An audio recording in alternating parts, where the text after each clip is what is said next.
You have 68 wins. You cannot 69 Mina. Hey everyone, it is the center of attention, Brittany Brooks, and you are watching Simply Reliable Studios. Come on over, Simply. I'm being see, earlier I said something stupid to him, and now this is my receipt. Okay. Sabu just sabotaging you. Yeah. He sure did. Hijacking. Yeah, he's taking over. Hijacking is a better word. You're right. Good luck. What up, everybody? This is the People's Babushka, and you are watching Simply Reliable Studios. Shout out to Simply Reliable Studios making their Symphony debut, sponsoring this match and the entire Dragon Kai demonstration. What's up, everybody? It is the hottest flame, the realest Hogan, the bionic baddie, Kiera Hogan, period, and you are watching Simply Reliable Studios. Say his name and he appears. I believe in Noah. I believe in Datula. The Meltzer of the multiverse. Who the fuck wants to compare themselves to another? How much of a mark do you have to be? You couldn't even pick a professional athlete. You went with a fucking journalist? Grow up, man. We just want to say thank you to Simply Reliable Studios for voting us as Tag Team of the Year. Of course. Because you know what they say, right? If you can't swim, You're bound to drown. Tonight, she is sponsored by Simply Reliable Studios from Orlando, Florida. She is everybody's favorite BFF, Izzy Marino.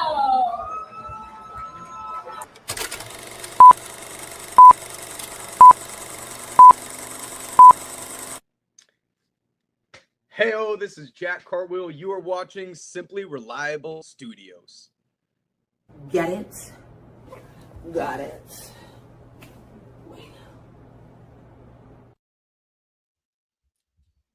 It's an edition brought back to life after over a decade that started all the way back in 2005, where Team Nash took on Team Jared, and you go from there when it was Team Angle versus Team Cage, and it was Beer Money Incorporated and Team 3D. Under many facets has this cage structure taken the TNA scene. It is the only show where every match takes place inside the steel cage, as Chicago will be under lockdown. And this is simply predicting TNA Lockdown. So welcome, everybody, to episode 180, and welcome into the discussion. Hello, everybody, and welcome back in here to the Simply Reliable Studios in conjunction with the Aaron Briff Notifications YouTube channel for another episode of Simply Predicting. You know what this is, for I am the Simple Man, the Simple Brand, the voice of SRS, forever grateful for all things professional wrestling. Damn it. And my name is Noah Foster. So thank you all for tuning in, whether live or on demand. Please like, share, subscribe, comment, and tell a friend. And if you want to dictate the conversation, super chat or PayPal the patch, as simple as that. And of course, your opinions matter too. As we talk about the matches, please let your opinions be known in the chat as well. Safet and Matt, good to see you. And as always, stay tuned if you're part of the TNA League to leave your impact, as of course the Predictions League form will be available once the stream concludes across all the comment section on the respective YouTube channels and my social medias some point in the morning. So without further ado, let's go ahead and introduce tonight's illustrious panel. It is truly a Simply Reliable Studios crew, the Triforce of the SRS, if I'm being honest here. As I am with the Renegade Wrestling, JJ Williams, Mr. X Division version 1, and Mr. Reliable Walter Cruz, Avatar Man for the evening. So let's go ahead and see how everybody's doing. First and foremost, JJ, good to see you. How are you? And how are you feeling about the return of TNA Lockdown? Well, good to be seen. As always, got to get the shtick in there. Always. I'm looking forward to Lockdown. The only thing that would make it better, though, is if it was 6 sides of steel. If only. You know, that's the only thing that could make it better. But there's some solid matches on this card. There's some stuff that I'm really looking forward to. There's some stuff that's got me scratching my head. You me both. You know, Trey Miguel versus Special Agent Oso. I mean, Zero. Well, that's countdown. So. But I mean, there's some interesting stuff here. There could be some sleeper stuff. I expect Cedric Alexander and Leon Slater to steal the show. I'm worried that Leon's going to do something stupid. But you know what? If we didn't have that stupid holy shit spot in the middle of a TNA cage match, would it be a TNA cage match? Let's see. Kurt Angle. Okay, you make your point. I mean, Elix Skipper, anybody? Skipper. You had to bring that name up. I was just gonna say Kurt Angle. You know what? That is the one that is forever ingrained in my mind. That's fair. That's fair. I don't care. I don't care how much TNA I watch. You know, when they go in and they examine my brain when I have passed on to another sphere of existence, Elix Skipper walking that cage like a tightrope is gonna be what's shown on the functions of my brain. So the Don West call. You gotta be freaking joking. Anyway, all right, fair enough. Thank you, JJ. And as always, it's good to have the CEO of Ranger Wrestling, who just reached a 300 subscriber milestone. Congratulations to him, Walter Cruz. Walter, you're on the air. I'm Larry King. I'm calling you forward. Walter, how are you this evening? I'm all right. Just came off from some hard work in the garden, and now I came up on here. But I'm looking forward to a lot. I'm on the same wavelength as JJ. I wish it was the 6 sides of steel, but it is what it is.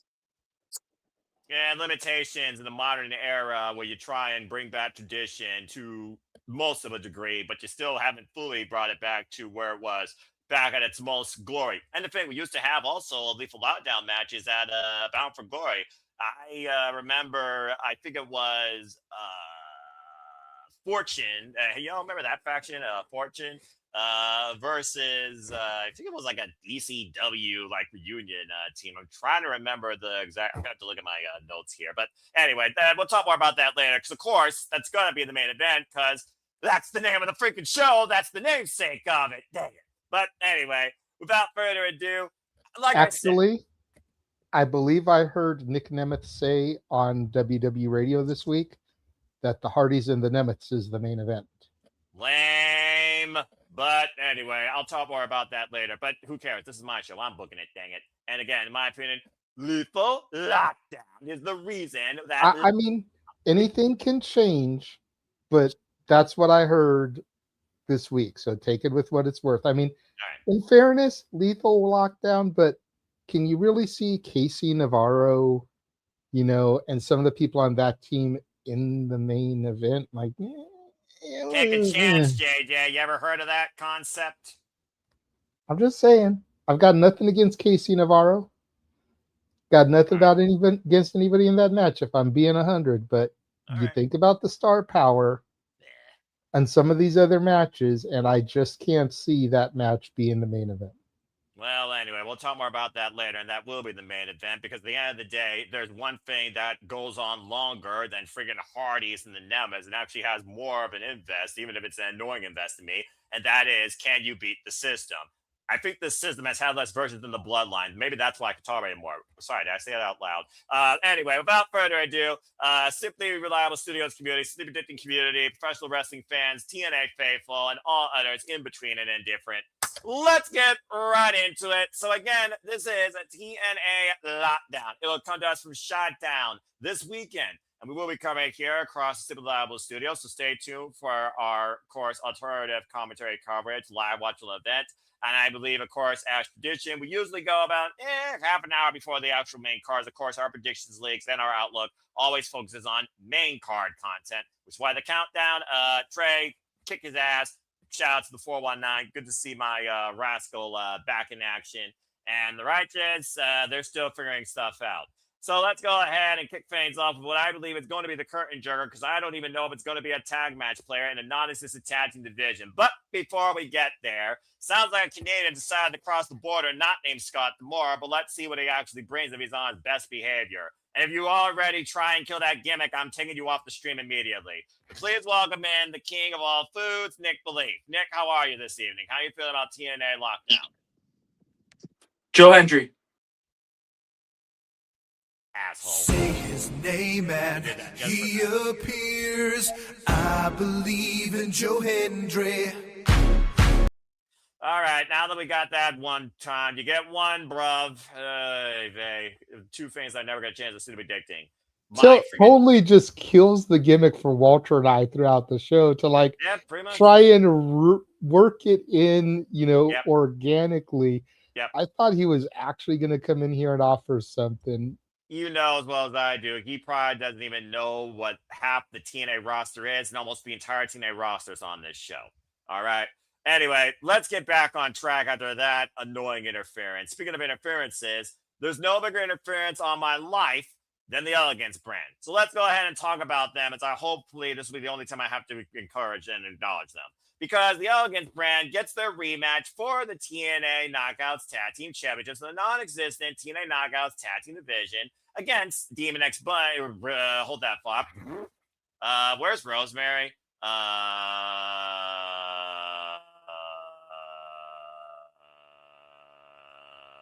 Okay.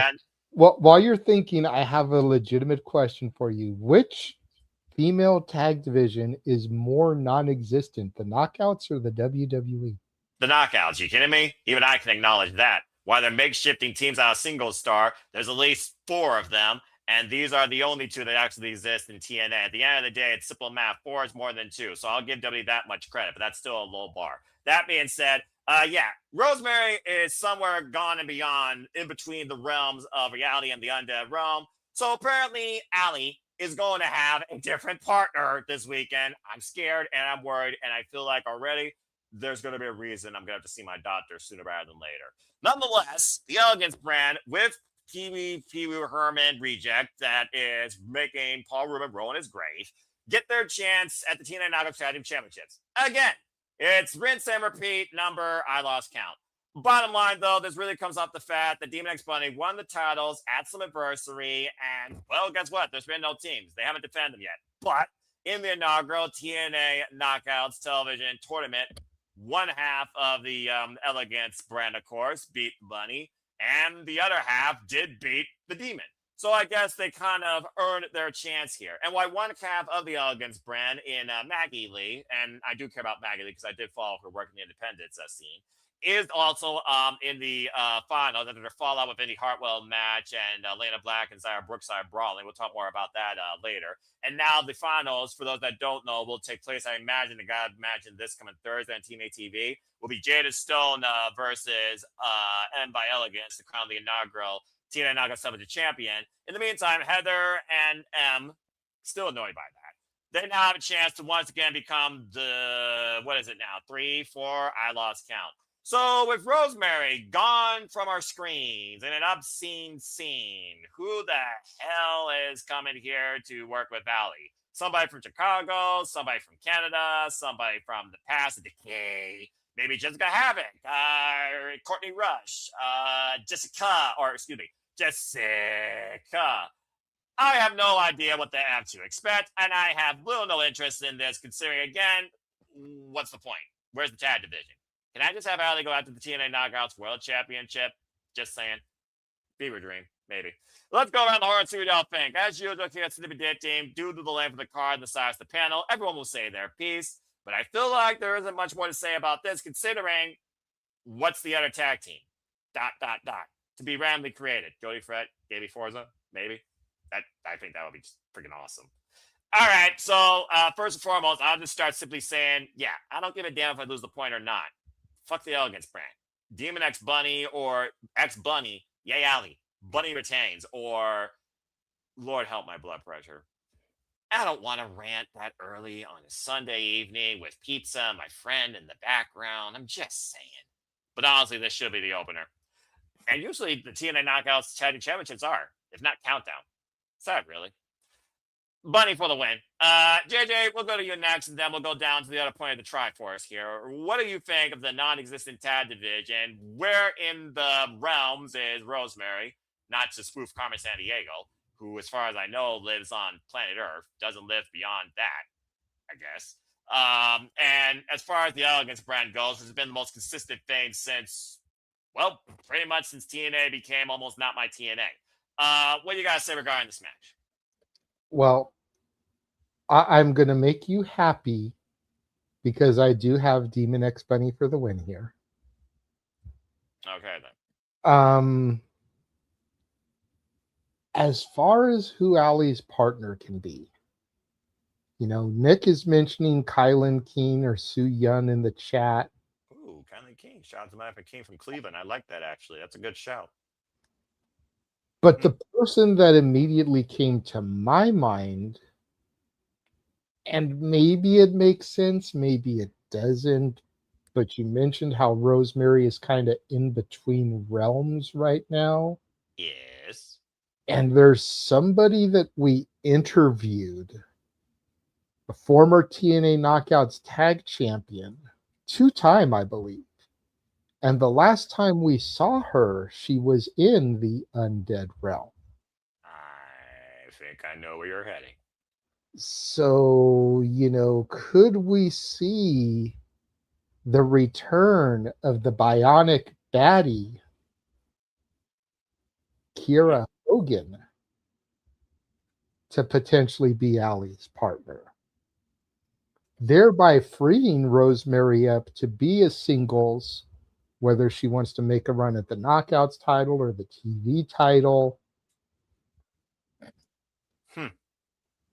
Fair shout. I mean, again, I only thought about that because of interviewing Kiera and her mentioning that she's in the Undead Realm as far as TNA lore goes. And obviously, I say it almost every Simply Predicting. I don't watch a lot of the week-by-week television broadcasts for any company right now.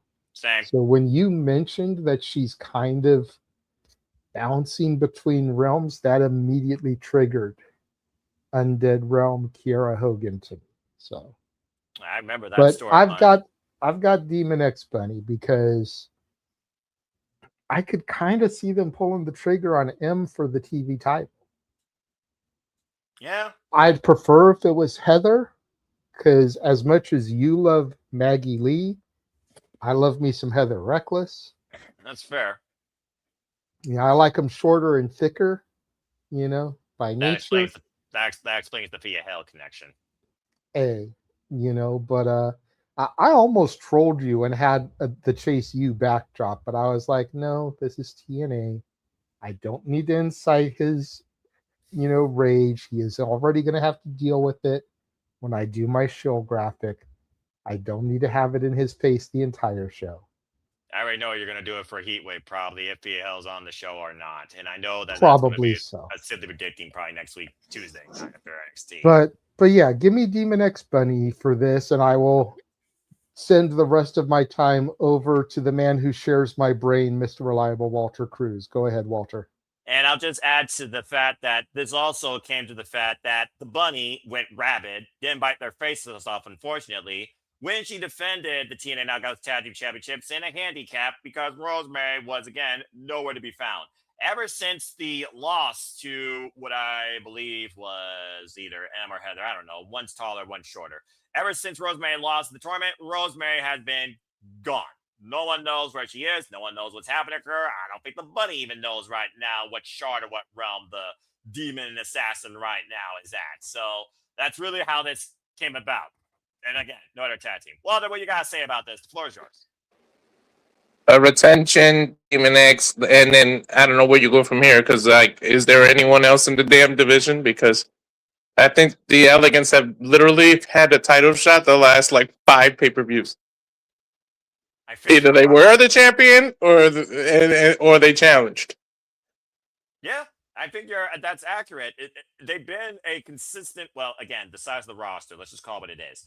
They've pretty much been, I think, on every single pay-per-view in some fashion as champs, defending champs, or going after the titles, or some sort of melee of madness.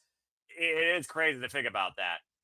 Okay, fair enough. That being said, I still say with the recent signing of Gabby Forza, you put Gabby into the system and let Alisha Edwards and Gabby Forza go after the Knockouts tag titles, because then you got the wives of system members as part of the system, because Gabby is legit married to Bear Bronson.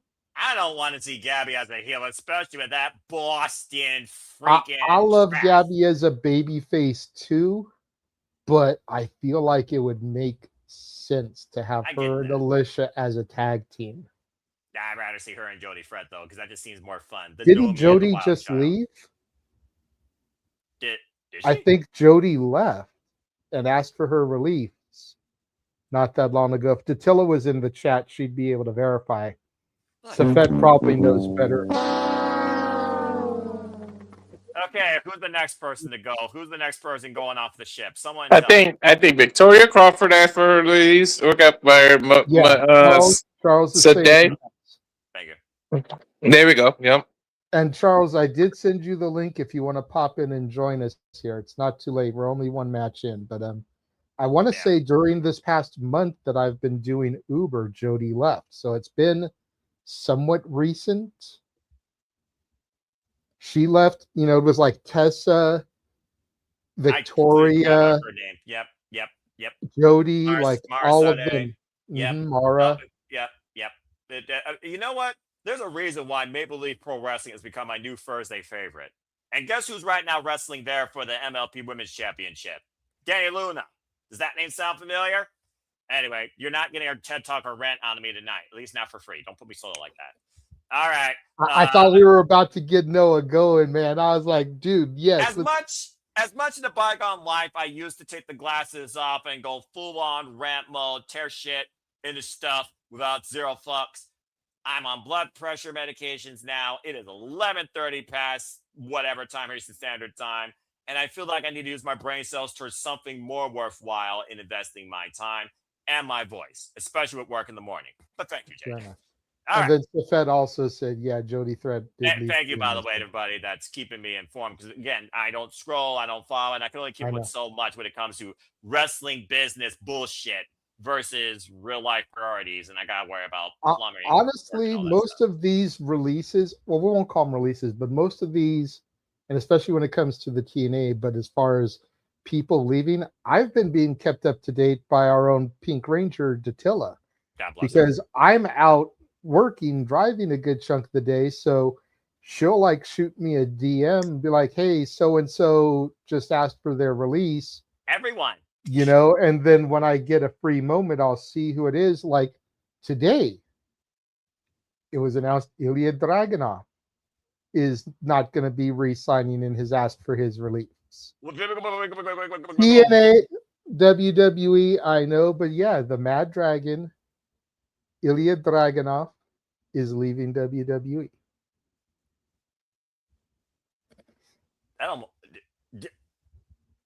And as Noah tries to get his words right, popping in from out of the sewers on this Thursday evening, Charles is here. How's it going, Charles?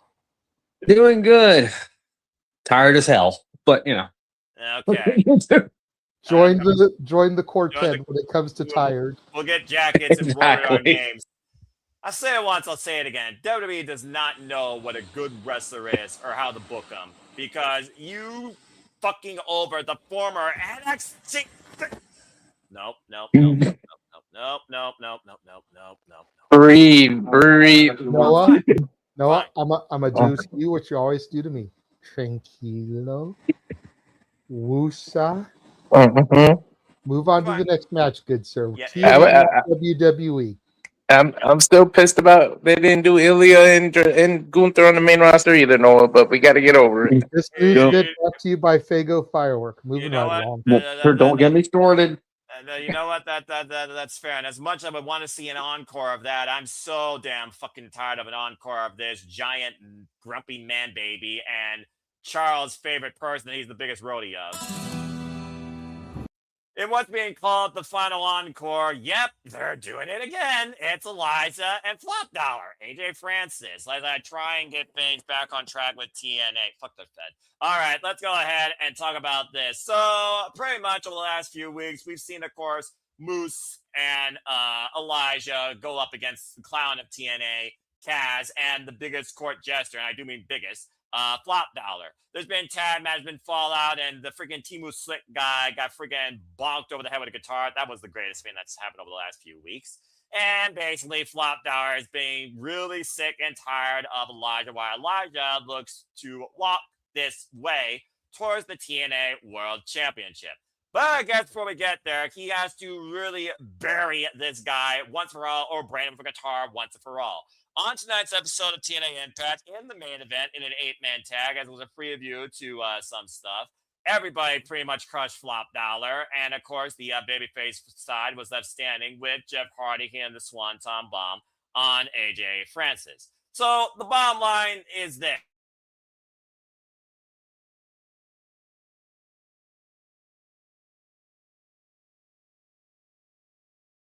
Take place inside the confines of a steel cage. And we'll see if that makes a lick of a difference. Can we please move away from Elijah and AJ Francis? For the love of Christ! Feels like it's been freaking 2 or 3 months with this, and I know it's only been a month, but this is dadgum ridiculous. How about scratching your head? But anyway, I'm going to start with the roadie because I'm pretty sure I know he's going to walk this way, and I really hope we all walk this way, and we are done with this feud and close the door on AJ Francis and Alisha performing together again in the ring. So, Chase U alumni number 2, Charles, I lend the floor to you. Who you got winning this grudge match being tagline, the final encore? Let's move away from this feud for I'm going with Elijah. This feud is getting ridiculous. Love Elijah, but can we move on from this? Have him go after, have him feud with somebody else. Please. You know, people like Elton John and, you know, your favorite bands, they go city to city. They perform like 9 out of the 10 same songs, maybe not necessarily in the same order, and maybe they change like one song. But the definition of redundancy here with this performance that sells less tickets than any sort of concert you could think of, it's just mind-numbing to me that this is on TNA lockdown. And the only reason that this has got to be happening is because now we're doing it inside steel cage. Whoopee. What, is Flop Dollar going to jump off the top of the cage and that's supposed to be a big WTF moment? Whatever. It's still Elijah and Francis. I feel like people are sick of this match. Even the TNA faithful. I know I am, and I agree with Charles. Please, for the love of God, Elijah, fucking go on and actually go after the TNA World Championship. Walter, you're next. What do you got to say about this match? I'm on the same boat. I couldn't care less. These two, at first it was about music, then AJ bought the rights to all the Elijah's name and music or some crap, and then yeah, enough is enough. I don't care. Hopefully Elijah wins and moves on, but I don't. Who gives a damn? Like what? This is almost like the Knockouts tag matches. Like there's enough men on the roster to have different people go one-on-one. Do we have to constantly see these two? Rinse and repeat, right? And a formula as old as retconning the business itself, brought to you by the oldest partner of the business. All right, thank you for that. So we got 3 people right now that are looking to walk this way. And I guess the biggest difference is he's not going to use the smoking LED guitar, I hope, to break over AJ Francis' head. Although maybe that will literally break AJ Francis out of our existence before it comes to this type of feud. I mean, I'd be fine with it either way. JJ, seriously, what are we doing? What are we doing here? What are we doing here? Your choice. Go ahead. Look, I know it goes without saying that I'm probably the only supporter of AJ Francis on this panel. You know, I've said it numerous times. I'll say it again. Ever since coming to TNA, he's doing some of the best work of his career, both in ring, on the mic, character-wise, the whole 9.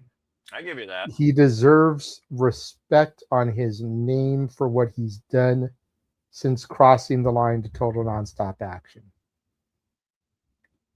And I'd say a good 8 out of 10 times I would pick him to win the match. This ain't one of those times. Smart I'm man. walking with Elisha or Elias or Ezekiel. You have a nice little family reunion here with all 3 of them. The 3 Caballeros.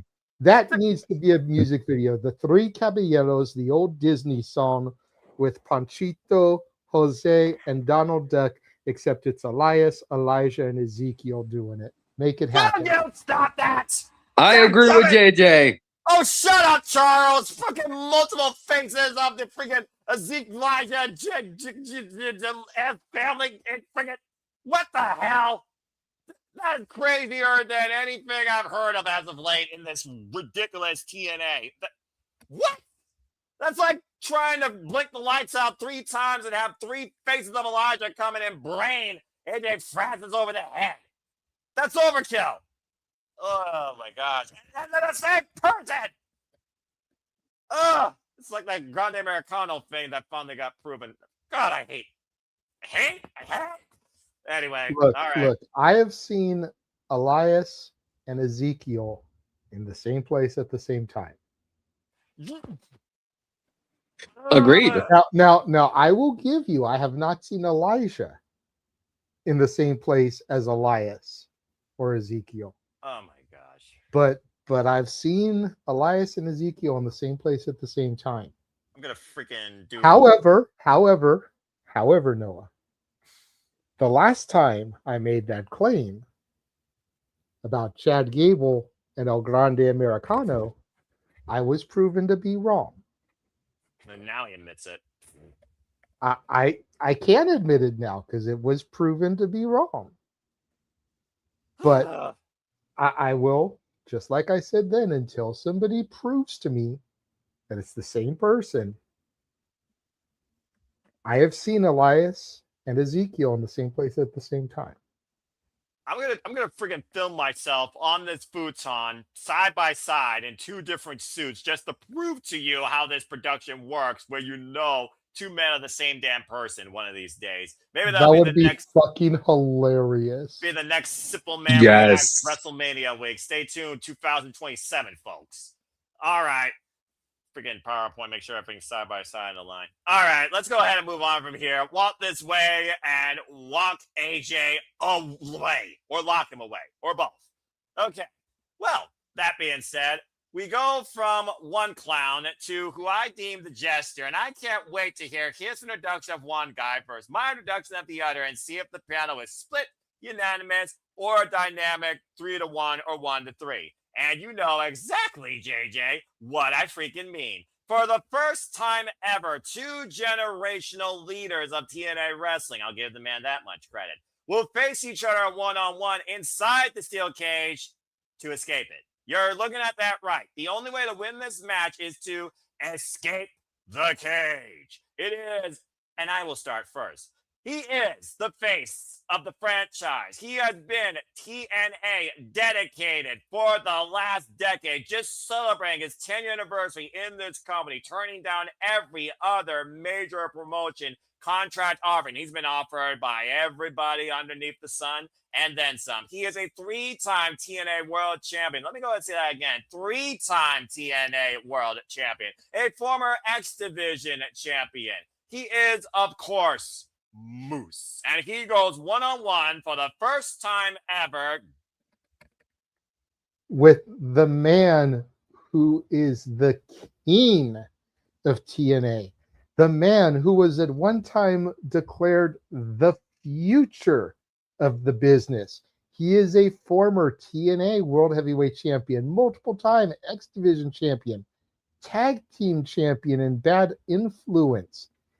The future, ladies and gentlemen, is now, and the future looks good. Frankie Kazarian. Yeah, you decide which one is the better of the 2, especially nowadays, folks. Just saying, consistency versus inconsistency. All right, that being said, that's neither here nor there. Thank you, JJ. Let's go ahead and talk about this. This is actually a match I do care about, considering the fact these 2 have never faced each other, actually. It's the first time ever, but what a unique circumstance. Then again, he has been running away as if he's got a yellow paintbrush down his spine.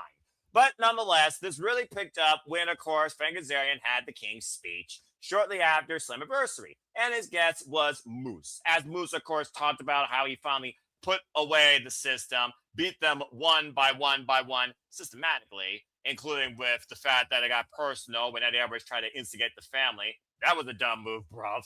And, of course, he says that it's not a matter of me going after a championship. It's everyone else who wants to try and follow or come after me. And Kazarian wanted to put his foot in his mouth and basically put his name out there to the point where Moose says, I respect that you're a foundation of this company. You're one of the OGs, but yet you never faced me. What was then called the future is no longer that in the present, as TNA's future has been going through Moose. And you can't argue that. So we finally got the two going one-on-one. After Kazarian ducked and dodged with the help of the giant clown of TNA, Flop Dollar, and then Moose and Elijah had a time match. You see why I put these two matches back to back. I feel like we're going to end two things here.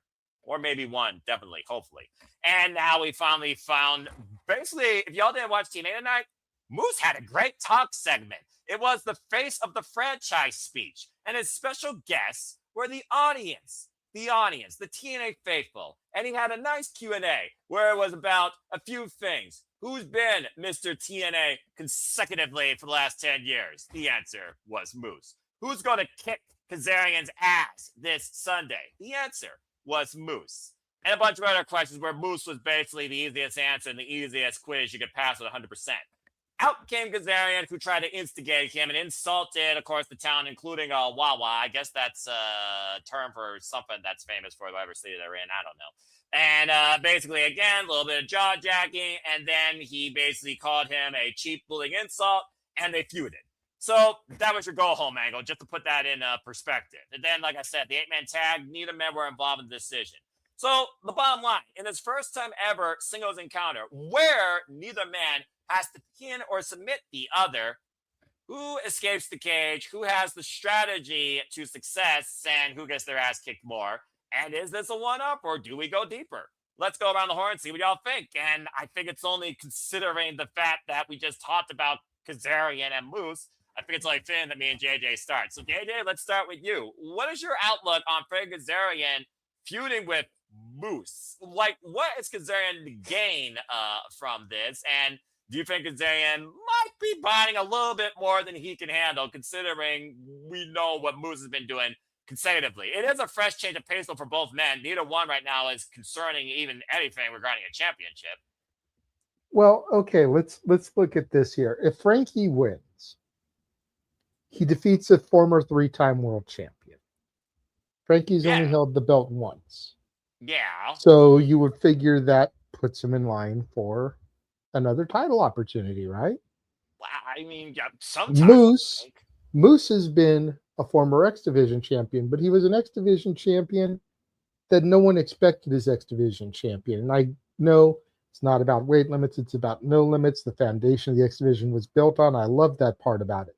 So you got the Version 1 belt. Moose defines that it's not about weight limits, it's about no limits. So if he beats Frankie, he defeats one of those gods of the X Division.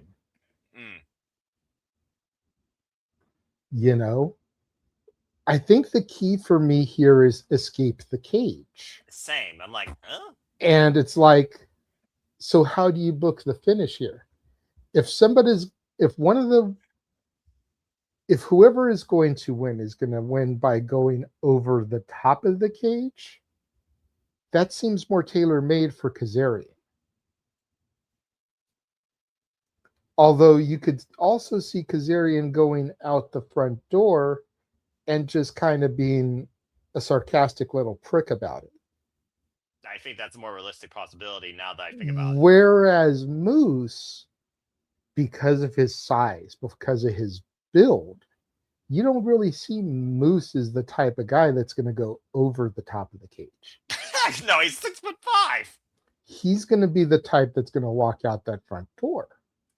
So that limits him a little bit. There's only really one way for Moose to win, where Frankie can still go over that top of that cage. If Moose looks like he's about to walk out, Frankie's small enough, agile enough, he can drop and touch first. Moose doesn't have that advantage. I'm going with Frankie here just because of sheer logistics, not because of personal bias. I recently watched cage matches defined by rivalries, unique circumstances, and unique stipulations. Very few of them, though, was escape the cage. But those I did watch, it was after someone was bludgeoned and somehow willy-nilly fell and was considered the winner. As we know, whether this is entrance way or elevated entrance way, for those that don't know, escape the cage, you leave the cage, you win. One of the biggest examples of that I could think of is the beer money fallout with, of course, James Storm and the it factor, Bobby Roode. Bobby Roode was beaten pillar to post, and he was still declared the winner because at the end of the day, James Storm pushed him out of the cage when the door was, I think, obstructed or freaking compromised, I think is the word. The one thing I will say that Moose has not done yet to Kazarian, I've been waiting for it, spear. He tried to spear him earlier. He spared the turnbuckle patch. You just talked about logistics. You talked about the side. You talked about the tail of the tape. If Kazarian is lured into a Moose spear against that door, there's a very real chance he could spear both himself and Kazarian out of the cage, but Kazarian being in the front would fall first, thus being declared the winner. And I do think this is something new, a different direction for both men. I think there's a lot that can come out of this. And honestly, I don't think neither man needs to go out there championship right now, all right? Just saying. So based on the fact that this is a stipulation circumstance for a first time, that doesn't really prove anything about either man. Let's just call it what it is, folks. Escape the cage. That's as lazy as me getting up and walking out of that door that leads to my bathroom and bedroom. I think that this is going to escalate, but the only way you escalate against a gesture is if he tries to make a joke out of you the first time. Fool me once, shame on you. Fool me twice, I fucking kill you. And I think Moose gets him the second time around. But in order to see that, I gotta see Kazarian considering himself to be the smartest man in TNA, outsmarting Moose as a big dummy, blah, blah, blah, blah, blah. Cheap childish insults aside, I am actually going with Kazarian is declared the winner of Escape the Cage. But this is just starting, and I'm very curious to see how far and how violent and dangerous this gets. I don't think Kazarian's been involved with a Monsters Ball yet, has he? Moose has. Just saying. I'm going to go with Kazarian here based on the fact that this rivalry is going into Chapter 1. Finally. But until they go one-on-one legitimately to prove the better man in TNA, this isn't over in my opinion. So for now, you actually got the two men on the top row, and this is a rare situation. Time limit, folks. Agreeing. Kazarian for the win. Walter, what do you think about this? And out of the result of this match, where do you see this going, considering the next big stop we have is Bound for Glory? Yeah, I think we're gonna end up at a more than one match type thing. I think they're gonna do one of these things where both men climb different opposite sides of the cage at the same time, and it's a speed race to whose feet touch the floor first. It's gonna be probably two referees outside the ring. One's gonna say Frankie's foot hit first, the other's gonna say Moose's hit first, and they gotta go to 100 replays. But I think it's gonna be Frankie by like a fraction of a second. I really feel like they both are going to hit the floor at the same time, but it's like Frankie's foot hit a fraction of a second earlier, so he's going to be declared a winner. Something like that, some controversy, which leads to a second match. So I'm actually going with Frankie, too. Santino, please, Santino, do not come out here, you son of a gun, and restart the match. Unless it's a legitimate one-on-one, because I don't know how crazy this needs to get. What's freaking Kazarian going to try and do to hold down Moose? Tie him with his freaking scarves in the damn ropes? Come on now, the man broke away from an effing zip tie. Are you kidding me? It's going to take a lot to keep Moose at bay. And I think Kazarian realizes what he needs to try and keep at bay. And I think he's scared shitless about it. All right, well, thank you, Walter. That being said, 3 for Kaz. So let's go ahead and see if it's a foursome. Let's see if it's unanimous. Charles, what do you think about this match? And this is where I'm going to be the man on my own on this occasion. Well, I'll be damned. Mostly because I see Moose going after the world top because, you know, Nigga needs more challengers. Well, I mean, he just defended against Jeff Hardy, so, I mean, you know. Yep. So I'm going Moose to win this. And Kazarian tries to stop Moose from going after the TNA World Championship, and you get another triple threat that everybody loves. All right. I mean, again, it would be kind of funny to see Moose be the one to outsmart Kazarian, and then again, Kazarian getting more pissed off. And now I don't know what I really want. Do I want to see Kaz more pissed off, or do I want to see Moose beat up Kazarian more? I have to flip a coin and decide. Again, predictions aren't final until 6 p.m. Eastern Standard Time on Sunday night, folks, in case you're wondering. That's August the 23rd. Because, yes, this is a Sunday night pay-per-view. And the only way you can watch it, if you're not going to, like, you know, just want to listen through us, you want to watch it yourselves, you have to buy it. And, yes, it's $40 exclusively on TNA Plus. Ridiculous. All right, thank you for that. So that being said, wow, I really thought actually this was going to be unanimous because again, first time you would go with the freaking gesture winning, But okay, good stuff, everybody. All right, either way, I'm looking forward to seeing how deep this feud goes and escape the cage. How much does Kazarian duck and dodge and try and worm his way out of this, no matter what? And Moose just keeps him at bay. How crazy does this get just inside the steel cage? Because that literally is the match, and of course, TNA Lockdown's cage literally surrounds the ring. There's no outside ring area. Let's also keep that in mind. I guarantee as soon as the bell rings, Frankie's going to run the code, climb the cage, and Moose is going to have to pull him down. All Moose has to do is jump up like Sheldon Benjamin. I think someone's in for a hard landing at some point during this match, too. Just saying. All right. Good stuff. Let's go ahead and move on from there. Well, since I did talk about the true Nemeth versus the lesser Nemeth and Jeff Hardy, let's go ahead and talk about them next. Again, why are we doing this again? Why? Well, nonetheless, here's why. Because we are. It is the Nemeths going after Matt and Jeff Hardy, who have been TNA Tag Team Champions for as long as I can remember since their return to TNA. Even though they just, I believe, retained the titles at Slammiversary and against the Righteous and the Righteous Deletion, though they're back on the countdown and they're attacking Rich Swann, I think. You try and figure that out, folks. But yes, recently Jeff Hardy took on Nick Nemeth for the TNA World Championship, and thanks to the lesser Nemeth, of course, Nick Nemeth was able to retain. So I guess they decided to go after the Hardys again, do that, or maybe the Hardys' ego was bruised, or maybe the fact that, well, let's see, since we lost Sinner and Saint, I guess this is, and we no longer have the Great Hands together, this actually is the only tag teams, I think, now in the men's division of TNA. Well, no, I take that back. The system and the makeshift teams, I guess they're in lethal lockdown, but literally this has been the tag team scene for the better part of the last 2 years. If you remember Rebellion last year when the Nemeths first beat the Hardys for the tag titles. Straight up, folks, it's another tag team championship match with the Nemeth and the Hardys, this time inside the steel cage. So who jumps off the top first? Well, I think we all know the answer to that.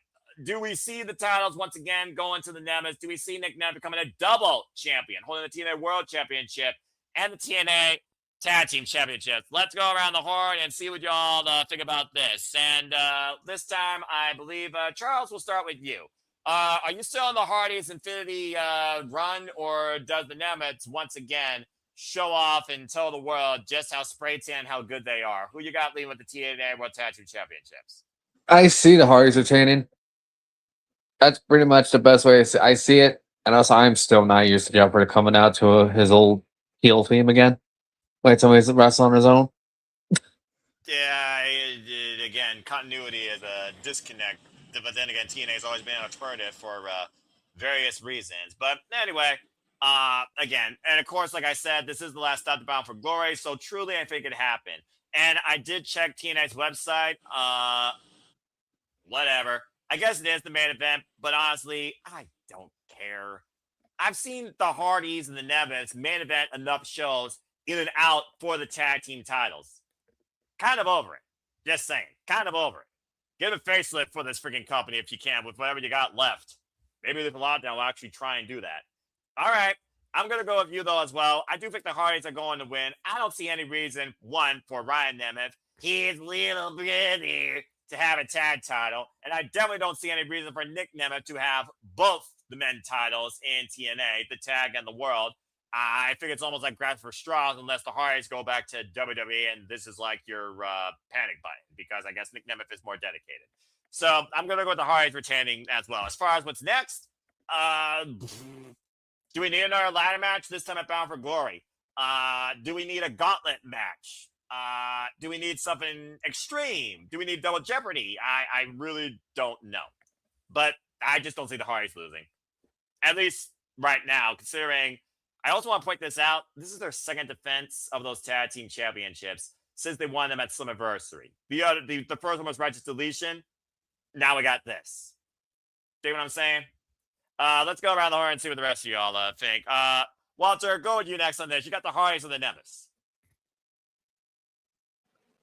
I'm a little back and forth with this one because are we ready for a world where Nick is a double champ and his brother is there with him and they won't shut up and the amount of ego and the magnitude of conceitedness that'll happen if these two people do this and accomplish this. But I mean, what else is there for the Hardys to do? You kind of like the knockouts. There ain't too many.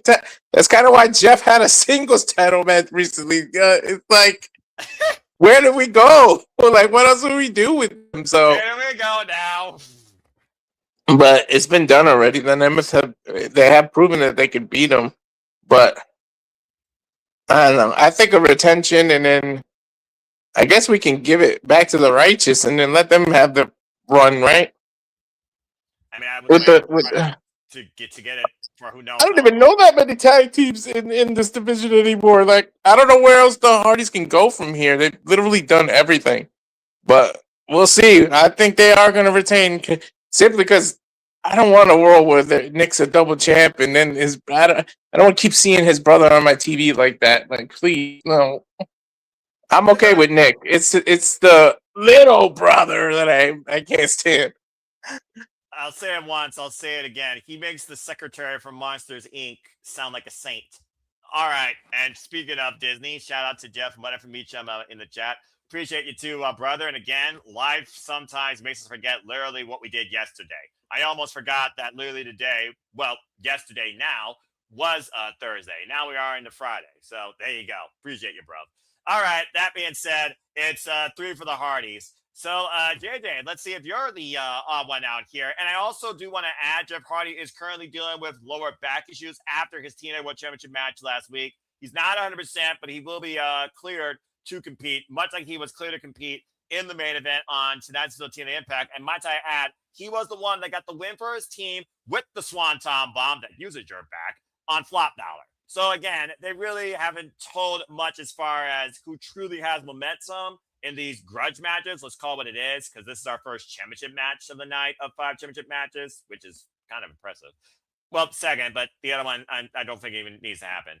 But yeah, JJ, what do you think about this? Like seriously, what is there besides the freaking Hardys and the Nemeth? And what else is there for the Hardys to do? But do we really need to hear Ryan Nemeth is champion alongside his big brother every week?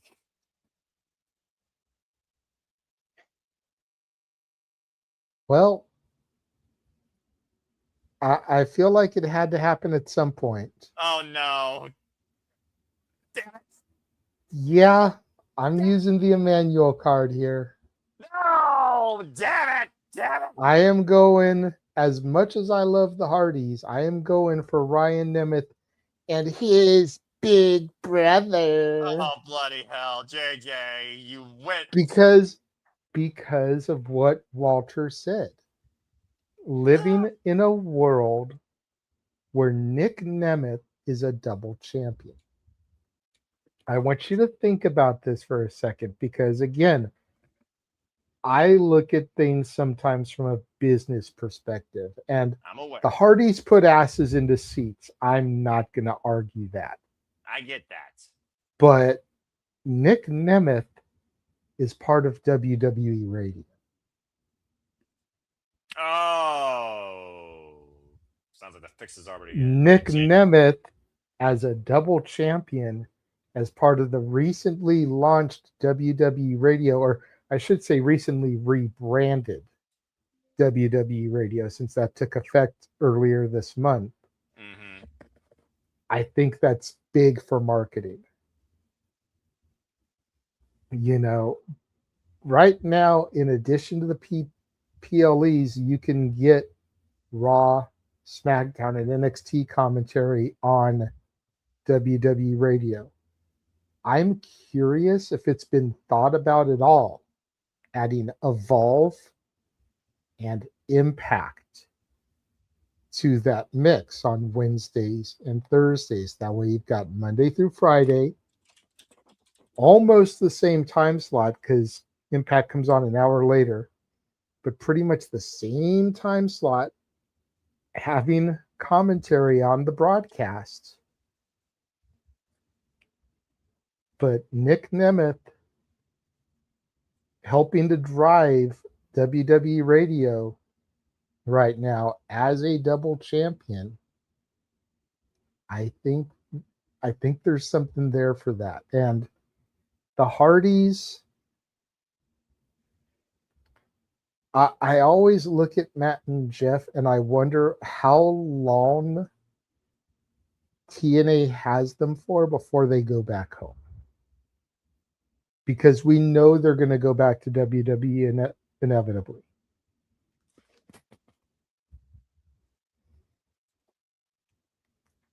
You know, with things like War Games coming up, with the Rumble around the corner, Mania in Saudi, and you know how the Saudis love their nostalgia. Yeah, that's true. I don't think the Saudis are going to pop for the return of Dolph Ziggler, but get the Hardy Boys over there at WrestleMania. Well, maybe Raw would have a tag team division again. I could almost see the Hardys going in the Hall of Fame in Saudi and then being put into a tag match at Mania. Bold take. All right. It sounds like to me though, you're just pushing. Go ahead, continue. Sorry. But like I said, I'm just looking at it from a marketing perspective, and to have a current wrestler as part of your brand, and not just a current wrestler, but he is a double champion, I think that does a lot to elevate the visibility of your new rebrand. Which, speaking of rebrand, it was roughly 2 years ago that we rebranded ourselves from the multiverse of media, when Jeff got put on timeout with that little slap on the wrist, to the Simply Reliable Studios. That's crazy. Well, it was August of 2024. Cheers to us that way. I will say that. Cheers to that. God bless everybody that, of course, has been part of the evolution of this journey. Encouraged Cheers by Jeff to you. Butterfield Meacham. And cheers to everybody on the screen. Cheers to the 92 plus you that are watching. Cheers all you in the chat. And cheers to another how many years we can continue podcasting and engaging in this. But it also just sounds like to me, I'm just furthering my conspiracy theory, Jesse Ventura style, that freaking TNA is about to become the next acquisition of the WWE. But okay, that being said, somebody had to be a little bit different some of these matches. That's why Sleepy Did thing is always such a dynamic conversation. But I also respect your point. I do understand where you're coming from. But at the end of the day, this is also where I'm going to be a personal asshole and say, I don't need to see an insufferable Ryan Nemeth as a champion right now. He's insufferable enough teaming up with his big brother just to be what his big brother is that he never will be. All right? Chasing his shadow. Yes. And I just want to say, take it for whatever it's worth, because you know me, I multitask during these conversations. Of course. Su Yun is retweeting a lot of TNA shit from back from 2018, 2019, 2020. Take it for what it's worth. We were talking about Demon X Bunny at the outset. We were talking about where is Rosemary? Who could Allie's partner be? Su Yun is retweeting a lot of TNA shit. So maybe it's the proverbial red herring. Maybe there's something to it.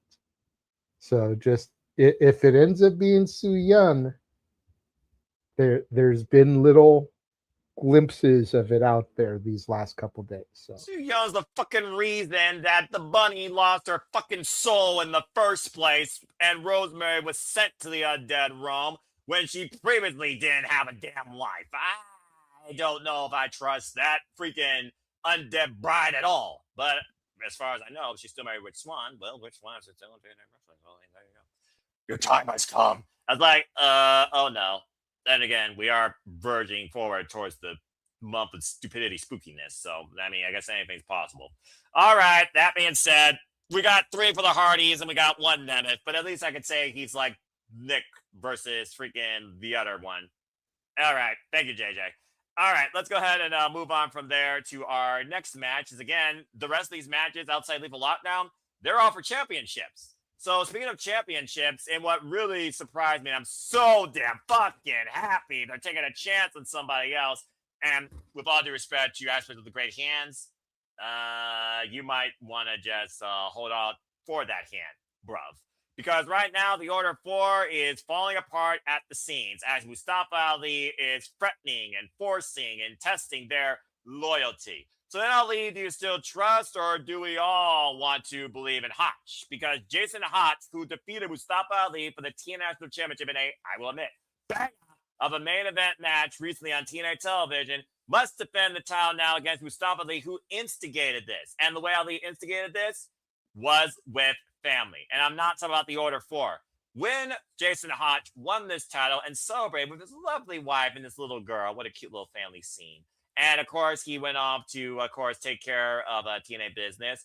Mustafa Ali suddenly went in there to instigate his wife and his daughter, saying that Uncle Ali is going to take care of your daddy, but he's also getting his title back. And he ended that subtle conversation where he graduated Hotch, but also felt like Hotch betrayed him, took advantage of him. He was the one that got him that contract, but he took what was most dear from him. So now he's going to take back his championship. But don't worry. Daddy will always come back to take care of his little girl. Place the hand on his wife's knee. That's a big no-no for anybody in and out of family. You don't fuck with another man's wife in any capacity. Came from or not, period. Which led to Jason Hotch confronting Ali, pushing him against the wall. Ali, being subtle, freaking politician as he is, pulling the strings as anybody does from the freaking Capitol. If you know, you know, folks. As a politician is about as freaking two-sided as a two-sided coin. Take him or leave him.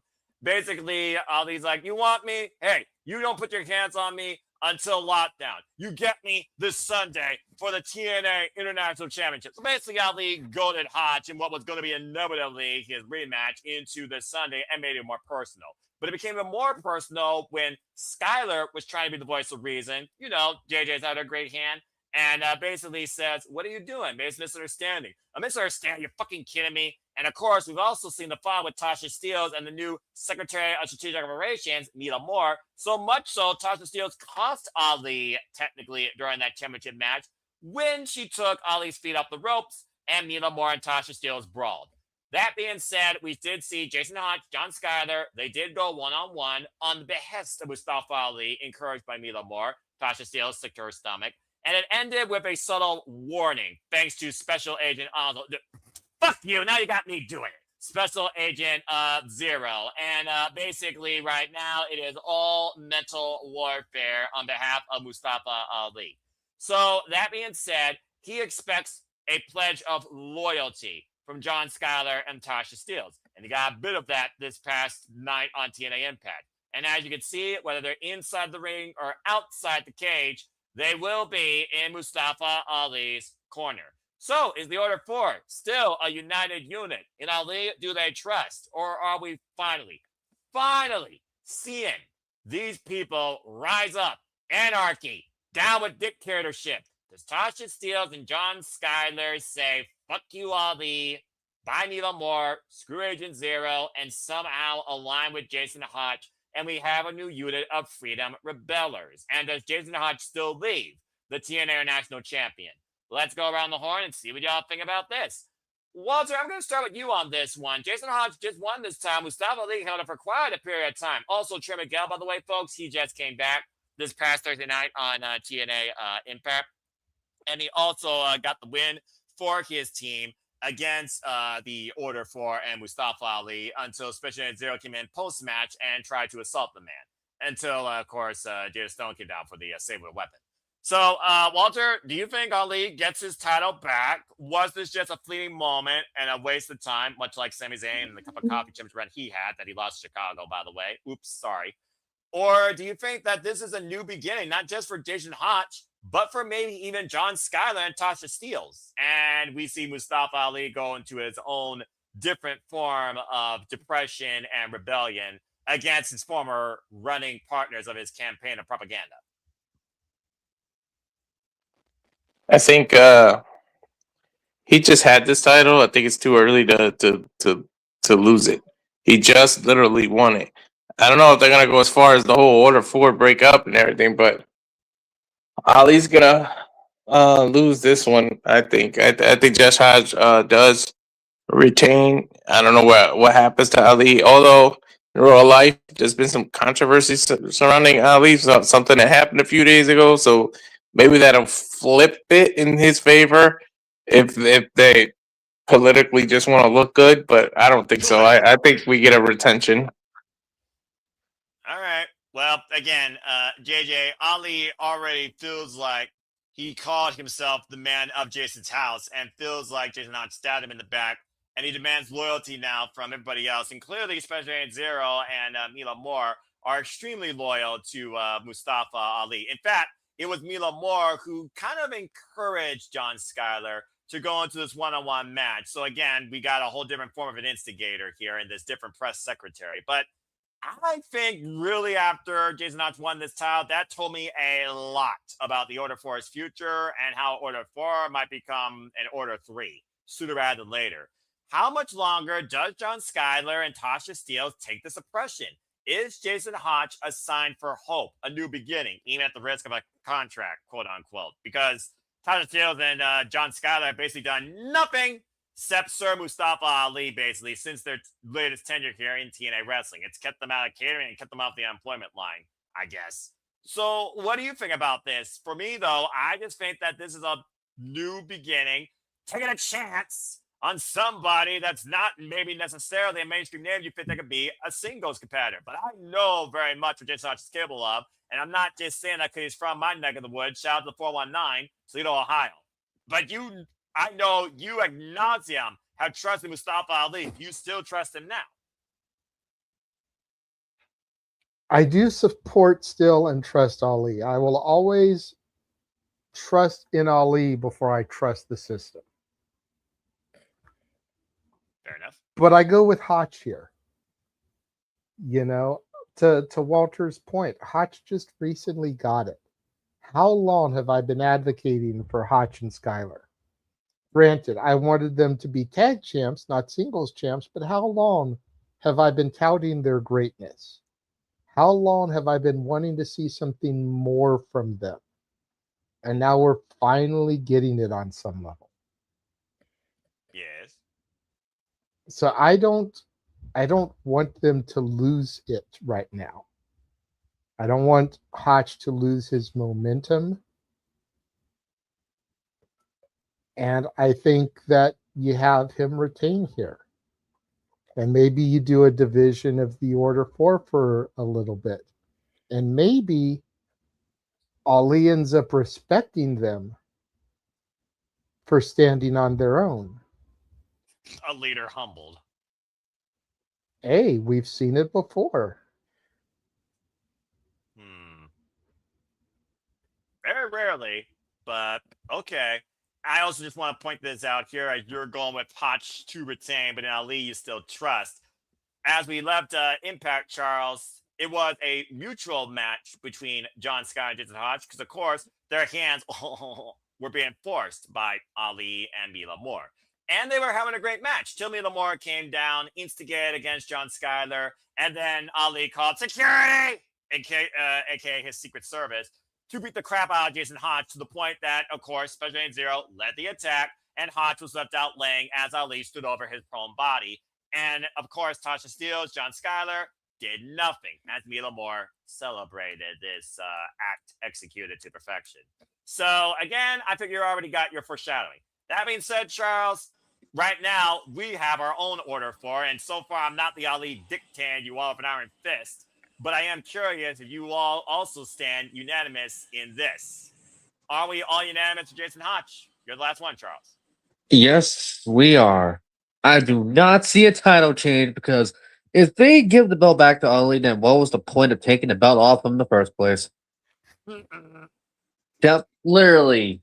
We've been doing that. We've seen that a lot more times I could count. Right?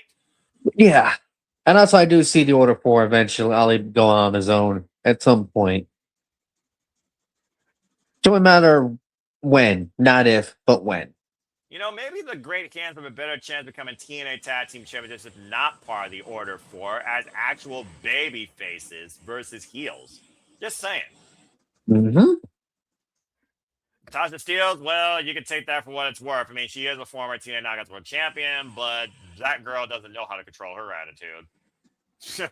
All right.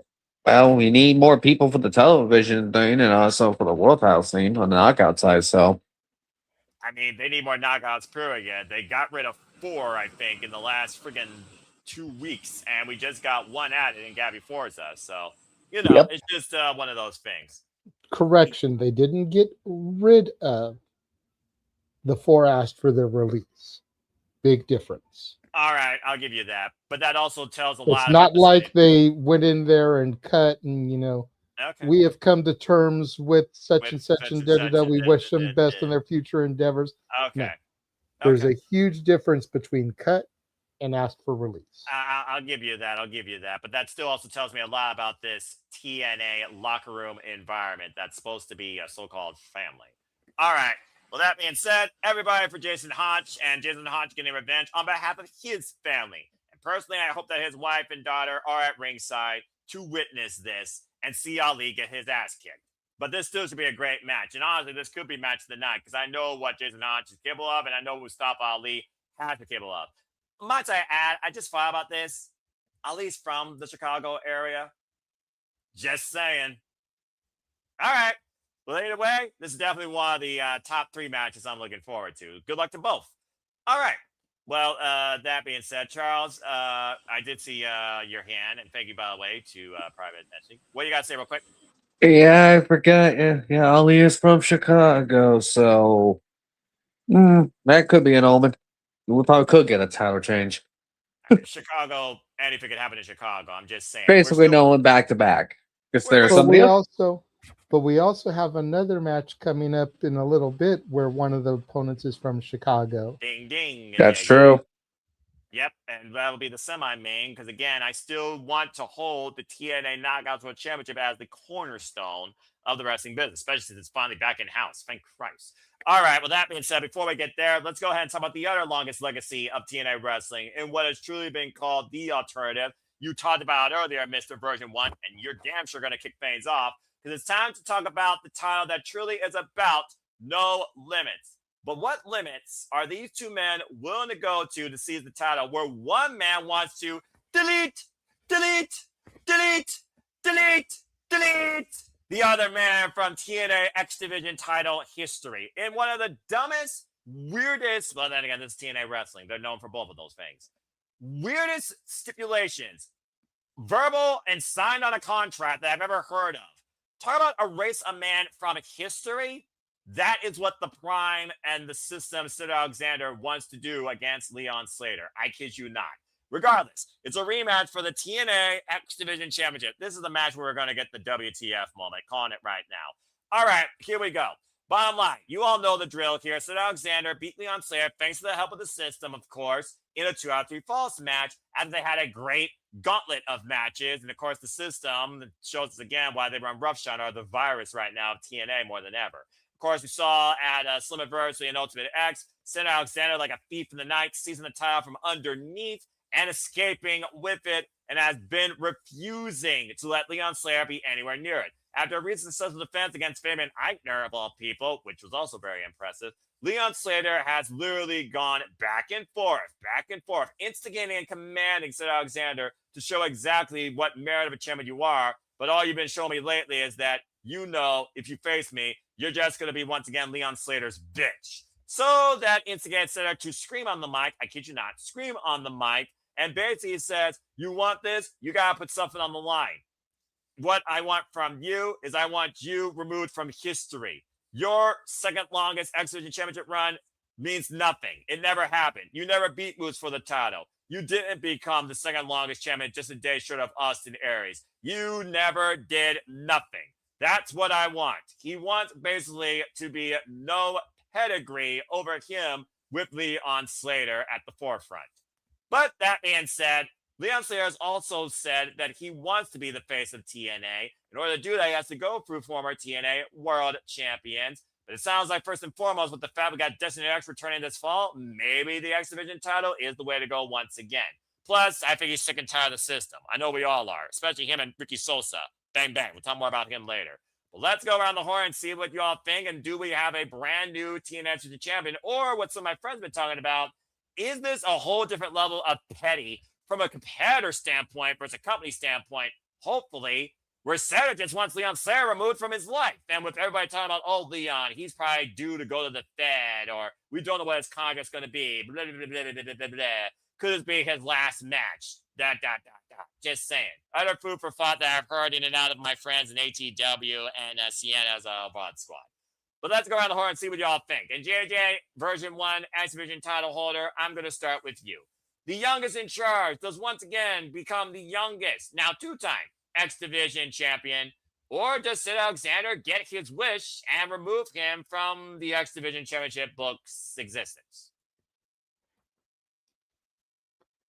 Okay.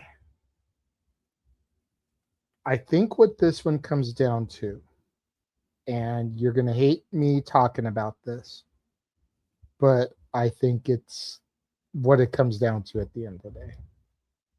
And what would that be? But I think what this comes down to is, where is Leon going when his contract expires? If Leon basically has a deal on lock to go to WWE, I could see him winning. Yes, it would give him a short second run with the title, but I could see him picking up the dub here. I just want to add one more thing before you continue. As of tonight on TNA Impact, as I look back at the official graphic, they did update it. This match is now last man standing. Good to know. Continue. If all signs point to him going across the street to Jacksonville, I can see him losing. Reason being is because WWE will acknowledge his records on TV. AEW will as well. But if WWE has gotten wind that he's going to AEW, they're going to want to act like he never existed. I hate it, but WWE is just that petty. Accurate. Tony can be pretty petty too. But I think that's where the real meat of this match lies. Because if what I've read is accurate, Leon's contract ends at the end of the year. I want to say October, November. That's what I've been hearing from my friends as well. So he can win the title here, maybe lose it at Bound for Glory or Destination X, and then go to WWE, debut in the Rumble, debut at Deadline.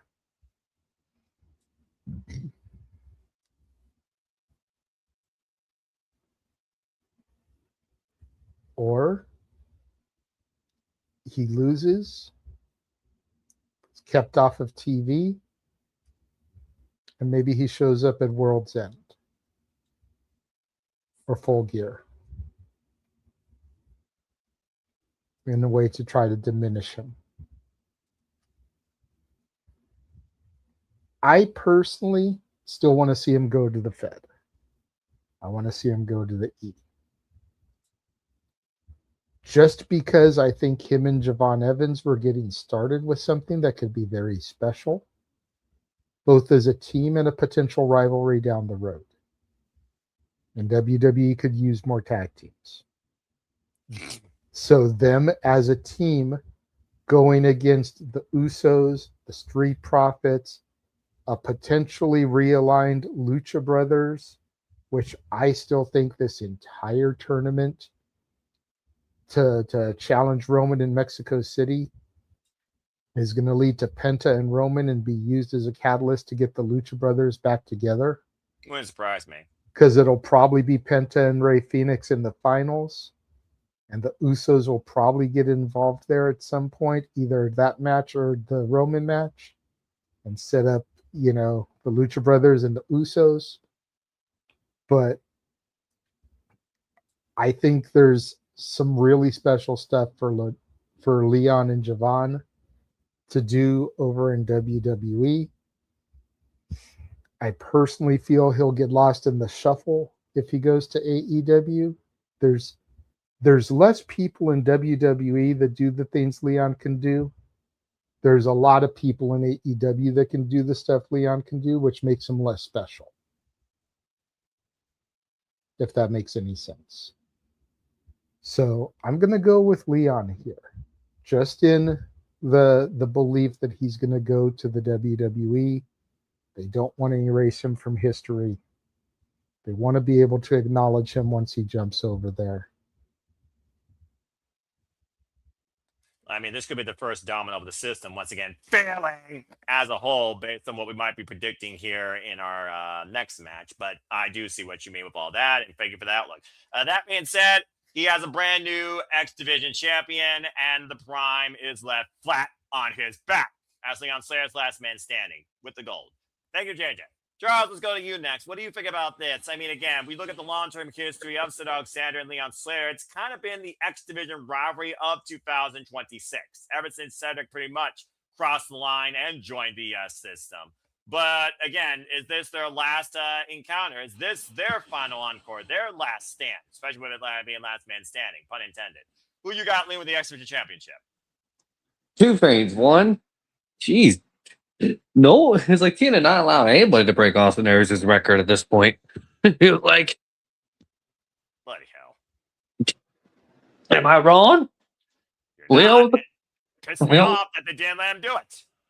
Or anybody. So I'm basically on the belief of no one's ever going to break that record at this point, because TNA ain't going to allow that to happen. And two, this match, Leon's going to AEW. I see it happening. Hence why they put that weird stipulation over Wraith. Because this screams off pennies by WWE as well. So as a result, they're just keeping the title.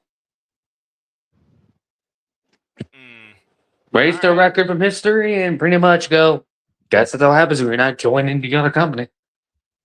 That's beyond freaking stupid. Why would you literally erase somebody from the books, thinking that what they did means jack shit just because they don't freaking share your IP? That is bullshit.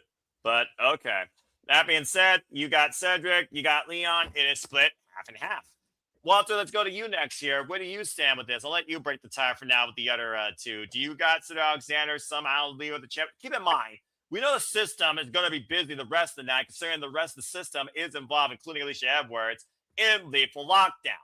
We don't know necessarily the place the match is on the card, but I got to imagine this is going to be before Lethal Lockdown, considering this has been kind of the rivalry that has brewed out of Eddie Edwards' system ever since he finally lost to Moose. So do you got a new TNA X Division champion, or does Cedric finally prove in his own crazy mind that he's better than Leon Slater, and Leon Slater virtually never existed? This is one of the stupidest stipulations I've ever heard of. Motherfucker, I exist in this world. I've seen this shit happen. You cannot tell me, oh, erase it from memory, erase it from history. It didn't happen. Motherfucker, I've seen it happen. That's like when the judge tells you in the jury that, oh, the jury would disregard what you heard because they successfully object to something. Motherfucker, I still heard him say it. Like, this shit happened. Like, you can't twist it. Like, I don't get it. I'm hoping Leon retains just so I don't go off on a rant how stupid that would be, that they would erase him from history. It still happened. We all make the joke about the Peach, Randy Orton, RKO, and himself and winning a world title, but we know what the fuck happened. It's still in our memory. We were alive when it happened. You can't tell us it didn't. Accurate. That's part of what makes that joke so epic that Jeff and I started. You know, Randy Orton walking down to the ring in those god-awful peach tights, finding the World Heavyweight Championship in the center of the ring, ascending the turnbuckle, and posing with the belt. That is what happened at SummerSlam 2004 in the Air Canada Center in Toronto, Ontario, Canada. Don't at me. And we witnessed last year at Slammiversary, Leon Slater became the youngest ever X Division champion, beating Moose for that title in front of his family and going on an incredible run.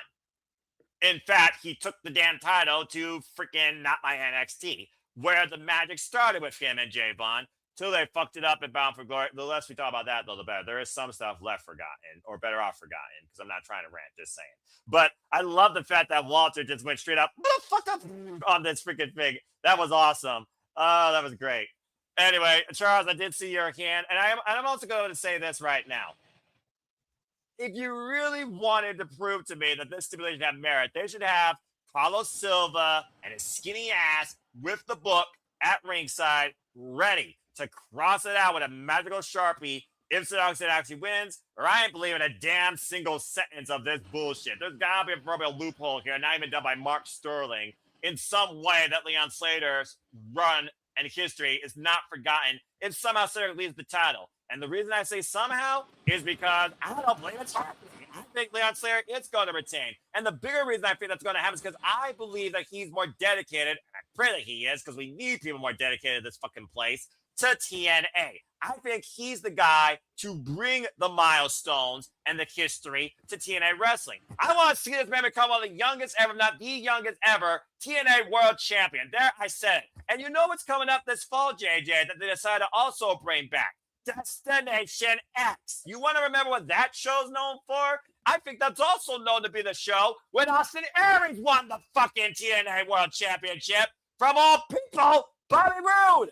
Just saying. Let's go ahead and retcon some actual new worthwhile history. Forget about some bullshit and make something new worthwhile with Leon Slater, because if we're going to believe that TNA has any freaking young future and doesn't have a time capsule more limited than the Fed, then you need to push people like Leon Slater forward based on that work ethic and dedication. How you start that? Maybe finally let him do option C by winning back the X Division Championship. So Leon Slater for the fucking win. That being said, Charles, I did see your hand. But you guys have to go to our next match. I was just waiting for you to go on your rant because I was justified. Again, we'll understand everything. Like, this is stupid. And also, the fact that, erase Leon Slater's history. That also means, wow, we're just going to forget about AJ Styles ever return to TNA then. Because literally, that's what it is. Too. Am I wrong? Because no one did think about that too? It was like, wow. So Leon loses, that means AJ Styles returning to TNA. Oh. Oh yeah, never happened? Never happened? AJ Styles endorsed him, and I guess that never happened. That never happened. What makes more stupid? Picture, if you will. Oh my gosh. If you're gonna erase him from history, then Carlos is gonna have to go in the ring with a big ass mind eraser from Men in Black and flash it on the camera and make us all forget this shit. Yeah, The neuralizer. I just freaking turn off and be like, good night, folks. This is over. Just kidding. Anyway, all right. That being said, I'll just upload a white screen effect at some point for that, because boy, does that again, we've all followed TNA through the absolute batshit crazy worst nonsense in its freaking 24-year legacy. We survived Immortal. We survived Jim Cornette. We survived things on a pole. We survived the audience with belts and Jeff Jarrett whipping their asses. We survived the 6 sides with the Grand Slam Championship and a freaking chloroform knuckle duster by Damian Sandow. I don't even want to talk about some of the other stuff. We survived Claire Lynch. Didn't want to bring that up. We survived worse and worse and worse and worse. We survived Bully Ray, Marion, Brooke Hogan. We survived Aces and Eights. Hey, look, the initial concept for Aces and Eights was good, but it ended up being NWO-esque. Once it started going too long, it got way watered down. But the initial core concept, I thought was solid. I was with it. All the way up until Bully got revealed as the leader. And they threw beer balls in the ring. That's how pissed off they were. I'm just saying. Or Hebner was I mean, get rid of Garrett Bischoff and a couple of the other, like, sidekick, B-teamers. But, hey, You had Virgil in the fucking NWO. You had fucking Horace Hogan. You know, you had Stevie Ray. All right. You know, you had Disco Inferno. So I could deal with a couple of job guys in the Aces and Eights because that protects the big draws. But shortly after Bully was revealed as the leader, that's where it really fell off. The only thing everything up to that was solid. The only thing that worked out of that was Agreed. The only thing that worked out of that was Brooke Texmacher's biker uniform. Biker bitch. Hello. Hardcore. All right. Anyway, I do like the Rigs in 18 though. I said what I said. Black and high boots on leather. It's a pretty good combination on a certain type of woman. All right, let's go ahead and move on. Calm down there, Noah. Shut up, Charles. Let's go ahead and move on from there. We know that Noah is an astute, simple man who does not have roaming eyes, but we also know that Noah likes a certain level of crazy. Yeah, this is accurate. Brooke Texmacher, I mean, she was with that whole stint during that time. Yeah, she's crazy. But also Brooke Texmacher, she was a hidden gem of the knockouts. And that being said, while the knockouts again have been the gem of women's professional wrestling since 2008, damn it, they are actually going to be my main event on this forum because I'm the host, and fuck off TNA while you got the Hardys and Nemeth 1500 9.20 inside the steel cage. I really don't give a damn about that. But I do give a damn about what TNA Lockdown truly is defined by. And going all the way back to the history, like I said, whether you were looking at Team Nash versus Team Jarrett, yeah, remember that in 2005. Whether you look at, dare I say, fucking Team Hogan and Team Flair Lockdown 2010. Whether you look at Team Angle versus the Beatdown Clan back in Lockdown 2015. There always was that unique match where it came down to everyone beating the crap out of each other, the roof lowers, covered in weapons, or as the title said, weapons! And of course, one team has the advantage. Let's talk about, for the first time in a decade, the return of Lethal Lockdown. It is the System, Alisha Edwards, Eddie Edwards, Bear Bronson, and most professional wrestler, Brian Myers, professional quote-unquote, taking on Jada Stone, Bang Bang, Sosa, Ricky Sosa, Vidi Vidi Vici, Fabian Aichner, and the blessed Casey Navarro. All right, so pretty much it is a tale of literally the System are the gatekeepers. Everyone else has to go through them. You're either with us, you're against us, but the System always works. Yada, yada, yada, yada, yada, yada, yada. But to bring it further down, all right, who did that? Stop that. You're muted. Botch. That was an accident. I was multitasking, came back over, and I accidentally hit that. All right, you're good, brother. Anyway, let's go ahead and bring up the speed on this. Case Navarro, of course, who was literally embarrassed, obliterated by the System. Jada Stone, Fabian Aichner, and Ricky Sosa all came down with weapons. I'm pretty sure that Jada Stone with a sledgehammer. Damn. And of course, Jada Stone has been at odds end against Alisha Edwards ever since Jada Stone bounced Alisha out of the TNA Knockouts television tournament, and Alisha couldn't hold up for it. In fact, Alisha Edwards, she just lost another match tonight against Harley Hudson. Hey, congratulations to Harley Hudson. I'm glad that she got a win finally. Maybe they'll finally push her as a singles person and make us know exactly who she is after speaking with Tracy Brooks. And Jada Stone came down to defend Harley Hudson. Ricky Sosa was encouraged to be recruited by the System, but he said, hell no to that, which of course led to him and Leon Slater becoming a tag team, getting the better of the System in tag team action. And Ricky Sosa has gotten the better of a couple members of the System at times as well. Take a drink every time I say the System, by the way. Fabian Aichner, of course, as I said, previously challenged Cedric Alexander for the X Division Championship, but thanks to the System's interference by Eddie Edwards, Cedric Alexander was able to retain, and that's what brought this unique foursome together, or five-some, because again, like I said, Cedric Alexander and Leon Slater, they're fighting with the X Division Championship. All right, so that basically brings up to speed. Now, it basically goes like this for those that don't know how Lethal Lockdown goes. At random intervals, we will have, of course, individuals from each team enter the steel cage structure with the roof still lifted until all 8 competitors are inside. The Lethal Lockdown officially begins. The only way this match ends, of course, would be a pinfall or submission inside the ring, as they are, of course, locked down inside. But how many times, whether it was the Brian Kendrick or Jeff Hardy, let's call it what it is, how many times have we seen them escape the cage or find a way to try and keep somebody out of the cage, end up on top, and do something incredibly stupid? I'm just saying. I feel like that's going to happen here. Let's just be honest here. And, of course, this is the first time we're actually seeing, I'm pretty sure, everybody here inside Lethal Lockdown. So this should be interesting. And it's a mixed Lethal Lockdown, which makes things even more interesting because we know the Spark did a stone. Girl's got some hot shit to her when it comes to her moves. We saw what she did against Mustafa Ali. I saw her when she, of course, faced Hazuki in Spark Joshi World, former tag team partner of Maya World when they were Spark the World. A little bit of history there. I also will tell you now, the team of the advantage is the system. Brian Myers got the low blow and the roster cut and was able to beat Fabian Aichner in a advantage match literally this past Thursday on TNA Impact, which means the system will always have a one-person advantage.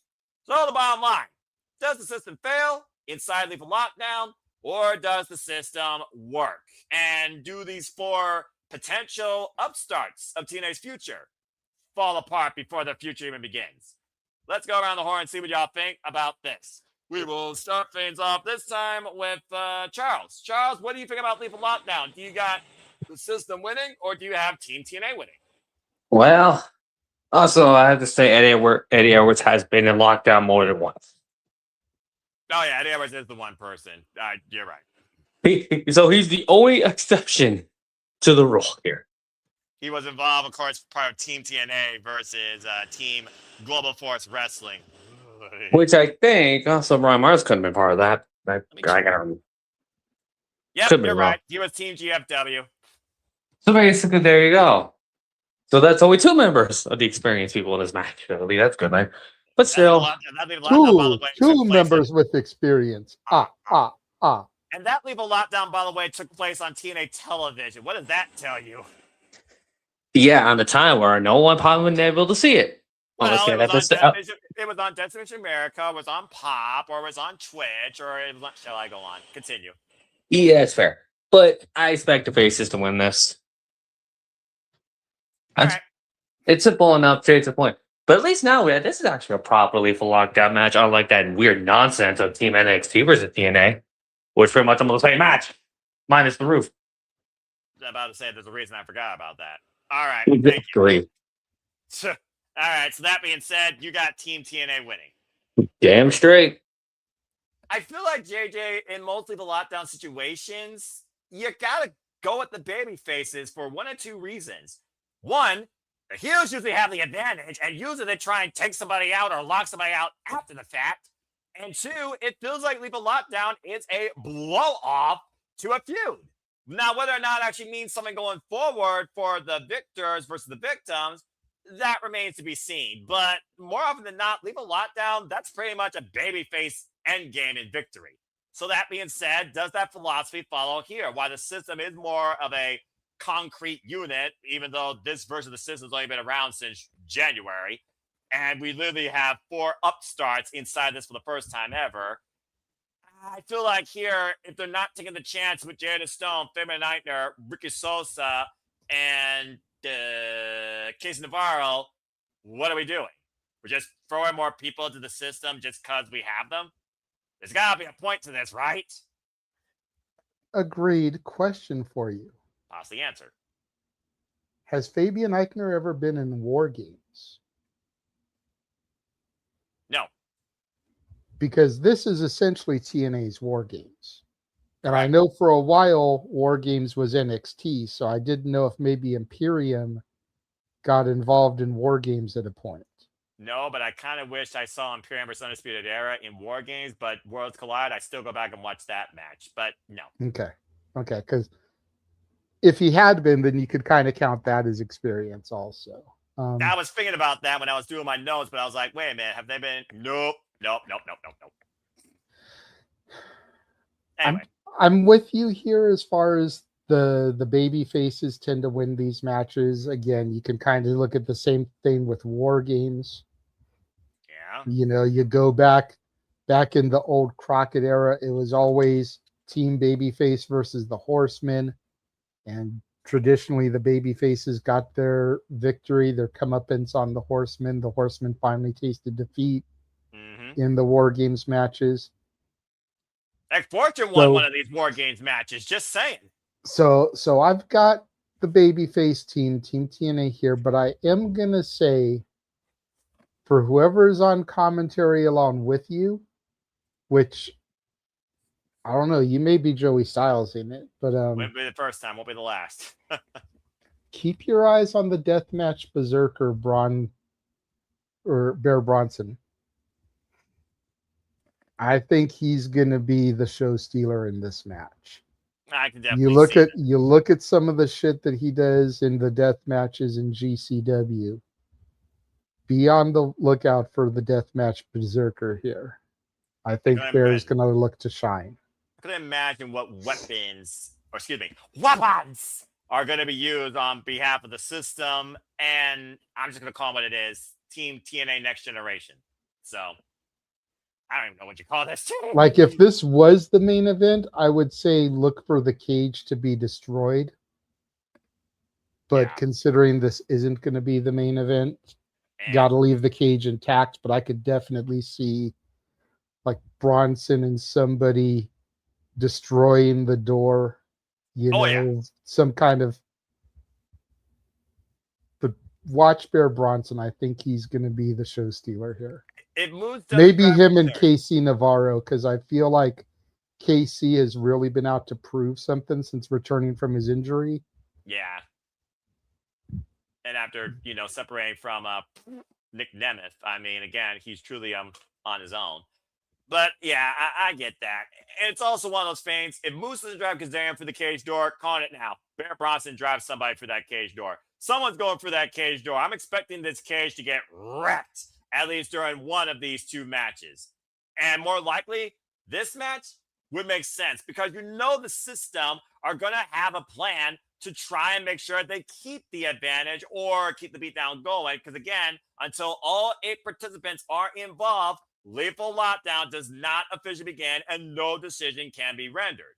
So who knows what the system are going to get up to make sure that that is in their favor for as long as they can have it. Just saying. Freaking boat cars might be needed at some point. All right, that being said, it's Team Babyface, Team Babyface, Team Babyface. It's just a matter of, do we look at one particular person getting the win here that may need it more to prove a point? Because to that point, Walter, all the Babyfaces are out to prove a point, but I look at the longevity of the system instigating these men and this woman. It feels like to me the very first person out of this is Ricky Sosa. He was the first one the system, of course, tried to recruit it. They were talking about his potential.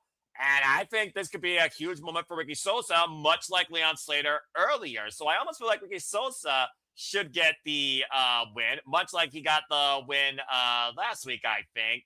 And again, this is what really led to, of course, Lethal Lockdown becoming a thing. So, Walter, what's your outlook on this year's return of Lethal Lockdown? What team you got winning? I guess I'm a glutton for punishment or a masochist because every time I go against the system, I end up effing up and they prove me wrong. And I had to get out of my head, JJ, because I was going to say, they do have Bear Bronson, and what he does in GCW is any indication of what he's going to do in this match. Holy shit, they're in for a long night because expect color.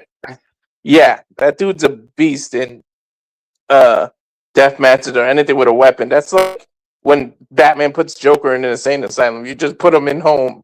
He'll find a way to escape again any damn way. So all you did was just put him home. So it's like, yeah, let's let this loose animal inside of a cage full of weapons. Here you go.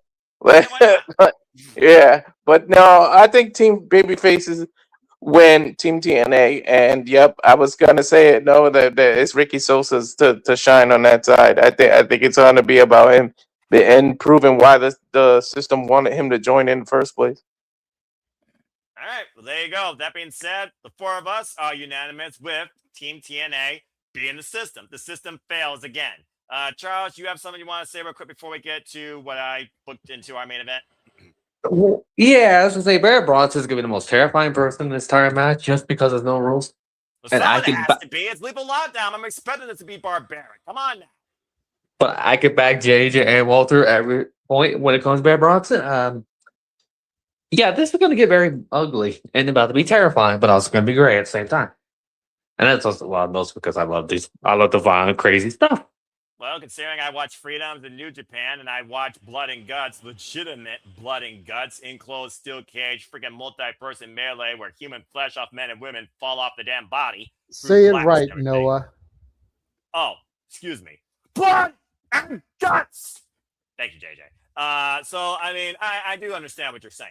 All right, either way, Bear Bronson, wreck shit. But system, once again, I definitely got Team TNA for the win. Okay, well, that being said, before we get to our main event, just want to remind people, thank you so much for tuning in. Please like, subscribe, comment, tell a friend. Stay tuned for the forum once this streams conclude in the comment section on my social media at some point in the morning too, especially here on the East Coast for Friday. But let's go ahead and get right into, and there's a reason, well, multiple reasons why I say this for last. Let's go ahead and get right into tonight's edition of City We Did Things main event. Spotlight, please. Or do we continue to ride on the dark side with the Angel of the Ring? As the TNA Knockouts World Championship on the line in Chi-Town with Chi-Town's own Elayna Black taking on Xia Brookside. Now let's fucking go. This is the other match I was looking forward to for multiple reasons. For the TNA Knockouts World Championship inside a steel cage. All right, straight up. Ever since Xia Brookside, of course, separated herself from Lei Ling Lee and seized the TNA Knockouts World Championship, she has been absolutely on a tear, including defeating Lei Ling Lee and most recently, the returning Wendy Chu from NXT. Wendy Chu's match, of course, came out after Elayna Black and Wendy Chu went to a 10-minute draw and both were eliminated in the TNA Knockouts World Television Championship Tournament. That's why Elayna Black, everyone's picked for that title, got bounced out of round one. That is one of the dumbest decisions I've ever heard of. Should have been 15 minutes, damn it. Anyway, afterwards, Xia Brookside came out, though, because prior to that match, Elayna Black and Xia Brookside got into a bit of a jaw-jacking affair in what truly feel like to me about heels. But then again, this world of non-traditional wrestling nowadays, face versus face and heel versus heel can actually work. And either way, I kind of been waiting for these two to tear each other apart, if I'm being perfectly honest.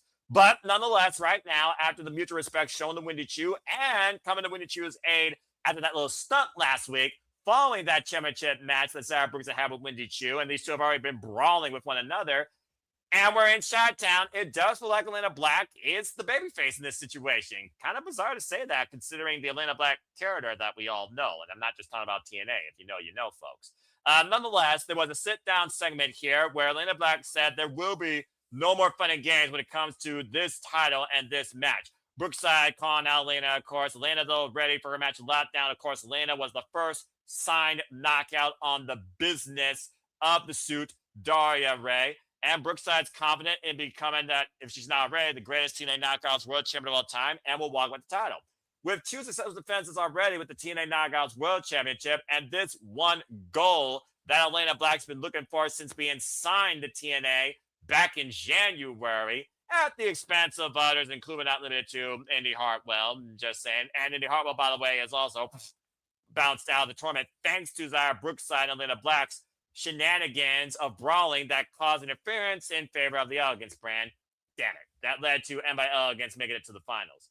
The bottom line here, in Chicago, do they get a victory? Does Elayna Black finally seize the spotlight, the cornerstone, and become the knockout of the TNA X Division? Or does Xia Brookside show us that how hell-bent she is determined on holding this title by any means necessary and drops Elayna Black with a dark side DDT? Much like how she did against Wendy Chu, tried to sleeper hold. She almost passed out, but then in a cry of pure anger, she forced Wendy Chu's throat into the ropes and then caught her with a dark side DDT. The rest is history. Wendy Chu sent back to darkness, or evolved, if not both. But either way, do you have a brand new TNA Knockouts World Champion at the end of Lockdown inside a steel cage and Elayna Black bound for glory? But is it too soon? Let's go around the horn and see what y'all think. Now, it's not my NXT. It wasn't NXT. That was his girl in NXT. And this is her first realistic TNA Knockouts World Championship opportunity since signing to TNA. Let's not forget, in a bygone life, Elayna Black of NXT challenged for the TNA Knockouts World Championship, and lost. In fact, I think she was one of the first ones to cross the line. And that's something crazy. It wasn't in Chicago, though.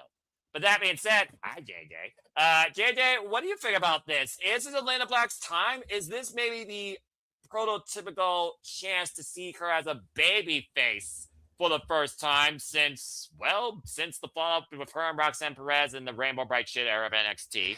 And as the baby face of Chicago, nonetheless, does she pull off a sweet victory, or is it bittersweet defeat, but still the respect of the Chicago faithful? Again, Zaya Brookside, one of the youngest TNA knockouts here, trying to get out of her father's shadow. For those that don't know, she's the daughter of one Robbie Brookside, who's a trainer at the NXT Performance Center. British wrestling legend, of course, in his own right. Nobody's up there with Nadia McGuinness, though, or Nick Aldis, but that's a whole different conversation. It just feels like to me right now that this is a very unique match, and I love the fact it's fucking in-house, too, with 2 TNA knockouts. But I feel it's more of a testing ground for Elayna Black versus what Zaya Brookside has been proving since she went into business for herself, and I'm proud of her for doing that. That being said, you got a new TNA Knockouts World Champion. Damn you, Noah.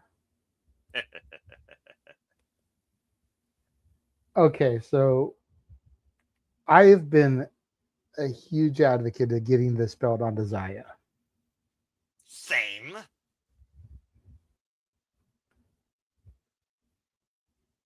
But I'm an even bigger advocate of Elayna Black, Cora Jade. I figured. I feel like if they're going to have Mustafa Ali put Hotch over, you've got to give it to one of the hometown people.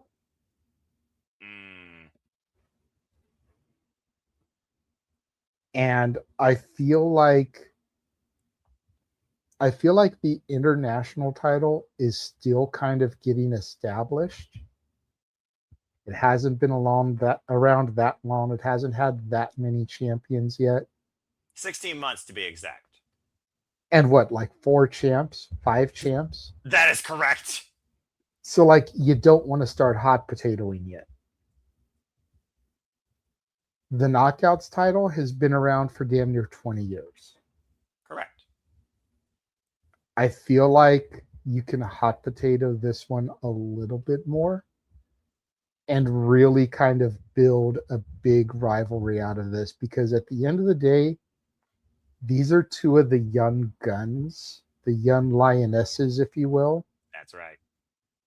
Of the Knockouts division. These are 2 young ladies that can carry the division on their back, much in the way that Colin and Gail did back in the early days. Mm-hmm. Like, I would not be upset with them trading this belt back and forth over the next couple of months. You know, like we saw back in the Attitude Era. As long as it makes sense, I'm here for it. It's a dangerous word you said right there, but I also agree. I know, but we've got a decent amount of knockouts, but we've also now got 3 championships, and I think we need to define, keyword here, define the divisions. Okay. Who's going to be in the tag division? Which really, that should be just about everybody. Like, goddamn, let's throw these bitches into some teams so we can have some fucking competition. That's a whole other conversation. Fair enough. Continue. But we need to define the TV division and the world title division. You know, Zaya, Elayna, Indy. These are girls that should be in the world title picture. I agree. Allie, Tasha, Gabby, Heather, M. These are girls that should be in the TV division. And M and Jada will define the first ever Knockouts Television Champion. You know, throw Ash in the world title picture. I know you don't like her, but she, out of the Elegance brand, deserves to be in that echelon, whereas the other 2 deserve to be in the TV title picture. I think you can agree with me there.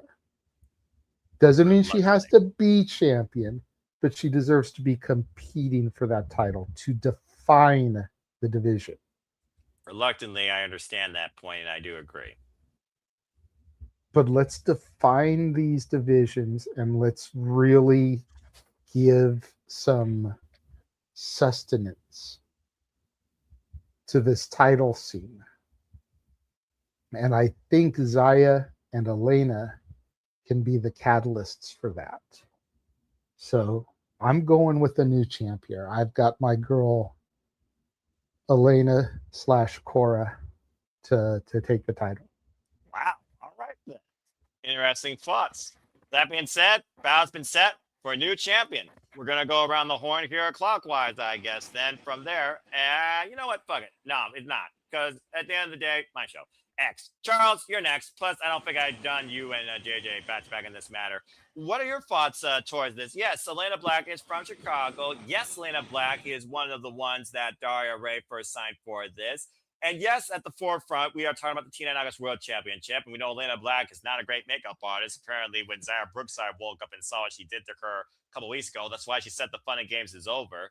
But again, for Zaya Brookside, she has also proven her merit as the knockout, and quite aggressively so, quite confidently, and quite effectively. Again, this will be her third defense. Do you think that all of a sudden this is a new champion here in Chicago? Or do we find this maybe going further, much like Frankie, Kazarian and Moose, where we've seen what lengths Zaya will go to? Remember, championship advantage. Title in his hands, we have pinfall submission inside the ring. If some sort of shenanigan or tomfoolery happens that Zaya takes advantage of, jury is out whether or not she truly beat Elayna Black, but she still leads with the gold. So what do you think, Charles? Do you got a new champion, or does Zaya retain? Zaya's going to Bound for Glory as the champion.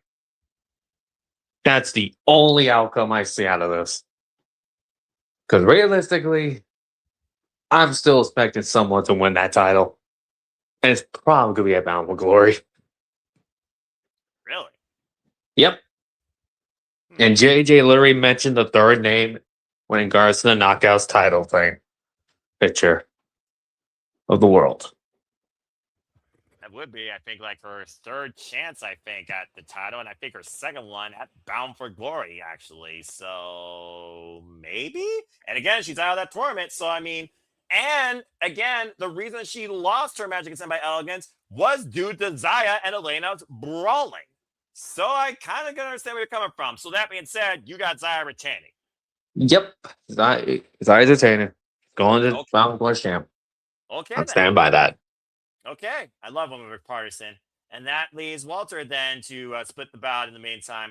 Walter, what do you think here? I mean, again, looking at the evolution of the Knockouts division over the years and talking about these names, and ironically enough, Indy Hartwell, Elayna Black, and one other name I can't think of. They were involved, of course, in that triple threat at the countdown of the last year, which I think was Slammiversary. And now we're talking about two of those names being the top echelon of the TNA Knockouts World Championship scene. When they were there, with Tracy Brooks, of course, presented the TNA Knockouts Television Championship. So that being said, Walter, what do you think about this? Do you got a new champion, or do you have Zaya Brookside retaining?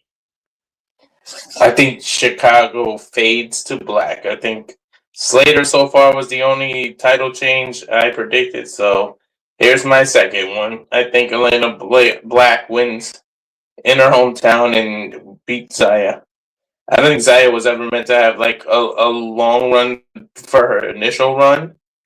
So I do feel like she'll be a multi-time champion, but yeah, I think this feud is going to go back and forth for the title. And like JJ said, if it makes sense, I don't mind a little bit of hot potatoing as long as they keep it making sense. But the word sense in the same statement as wrestling, it's a lot to ask for. But I think Elayna Black wins the title here. All right, fair enough. Well, Zaya Brookside has been the TNA Knockouts World Champion since Slammiversary. That was back at the end of June. And like I said, this is her third defense. She's already gone through a wicked no disqualification match. And she hung pretty deep there with Wendy Chu till she dropped her with that dark side DDT. Now Zaya Brookside taking the leading heel role of the Knockouts division, while Elayna Black might take now a humble, more so earned and respected babyface role, especially in front of her hometown faithful in Chicago. I kind of can understand both your points, but again, here's my thing though. We just talked about this is the show before Bound for Glory. I would think a big culminating moment for a new champion, especially the Knockouts World Championship, what happened more so at, let's call it what it is, one of their big four, if not their biggest of the big four, Bound for Glory. It's their biggest show of the year. And I feel like Elayna Black or Indy Hartwell have been bound for this milestone since being part of TNA. But the fact of the matter is, thinking about, again, inside steel cage, anything could also go inside there. Xia Brookside can be as evil, manipulated as possible. And if you looked at Elayna Black's past cage history, not great. Remember when Io Shirai had to like pop her shoulder in place? I remember. But I just don't know. I just don't think right now that Elayna Black, just now seeming like the babyface here, is going to get it. I think the character turn is too soon to be a factor towards her becoming the champion, despite the fact we're not in Bizarro World, we're in Chi-Town. But it might as well be Bizarro World when it comes to TNA wrestling or anybody that's related to, I'm from Chicago, So I think that Xia not only wins, she further beats her down, and you set up the multi-person match that JJ may have been talking about. I think it's going to be a triple threat now with Indy, Elayna, and Xia at Bound for Glory. And I think that is going to find the TNA Knockouts World Championship scene. Now, like I said, Buffer, Fall Person, whose character developed further, who truly deserves to call himself the TNA Knockouts World Championship. I think Bound for Glory tells the future of the top of the Knockouts division versus Lockdown. So with that in mind, I have it going Xia Brookside retaining. Sorry, JJ. I just don't think Elayna Black right now with the character change so soon should get the moment, but should have a hell of a performance. So I got to go with Xia right now. Xia to the dark side. Xia retains. So, okay. I may be coming way out of left field. Go for it. Like I'm talking like the cornfields of a league of their own. You know, if you build it, they will come. Watching the players walk out is, you know. Field of Dreams. I recognize the reference. Continue. The pay-per-view is where? Chicago. They have a partnership with who? TNA has a partnership with who? The Fed. Elayna Black / Cora Jade is known as a daughter of Punk, who is from Chicago. It's like a Chicago takeover. Is there any chance in hell we get an AJ Lee or a CM Punk sighting here? I know those type of things would traditionally be saved for a Bound for Glory or a Slammiversary. But Punk is about that cheap pop. He's got history in TNA. Is there any chance in hell? I mean, there's always that even just as a fake out, maybe his music hits to distract Xia, allowing Elayna to get the victory, just to, you know, she's this good girl in Chicago, but what a great way to get some heel heat back on her. You know, just, I don't know, like there's highly unlikely in all likelihood, quote unquote, Aaron Rift, as our good buddy Aaron Rift would say, and shout out to him for allowing us to be on his broadcasts. That's probably why we're at 104 for tonight, Simply Predicting. And thank everybody for tuning in. Just spitballing here. No, I get it. It's always worthwhile to say that, especially with the fact that, like I said, we're just getting closer and closer to WWE saying acquisition and TNA wrestling in the same sentence. And I love to speak those things on this, because then when people go online afterwards and are like, if any of you try to claim you saw that coming, you're full of shit.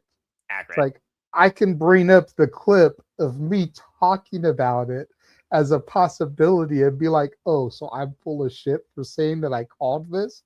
Motherfucker, 2 hours, 3 minutes, 48 seconds into this Simply Predicting video, I'm literally talking about this as a possibility. Go fuck yourselves. Yeah, this is the true countdown, folks. And it's not even before the show starts. Just saying, you get raw, real, unfiltered emotions and what ifs that actually have a point 0.01% chance of happening, but damn it, they could still happen. And I endorse this type of madness and conversation. But that being said, never say never. But also, like I said, this is TNA, and if they're supposed to be the alternative, they're supposed to not act like the Fed. So we'll see what happens. But regardless, good luck to both, and I hope that they tear the house down in Chicago without causing a riot.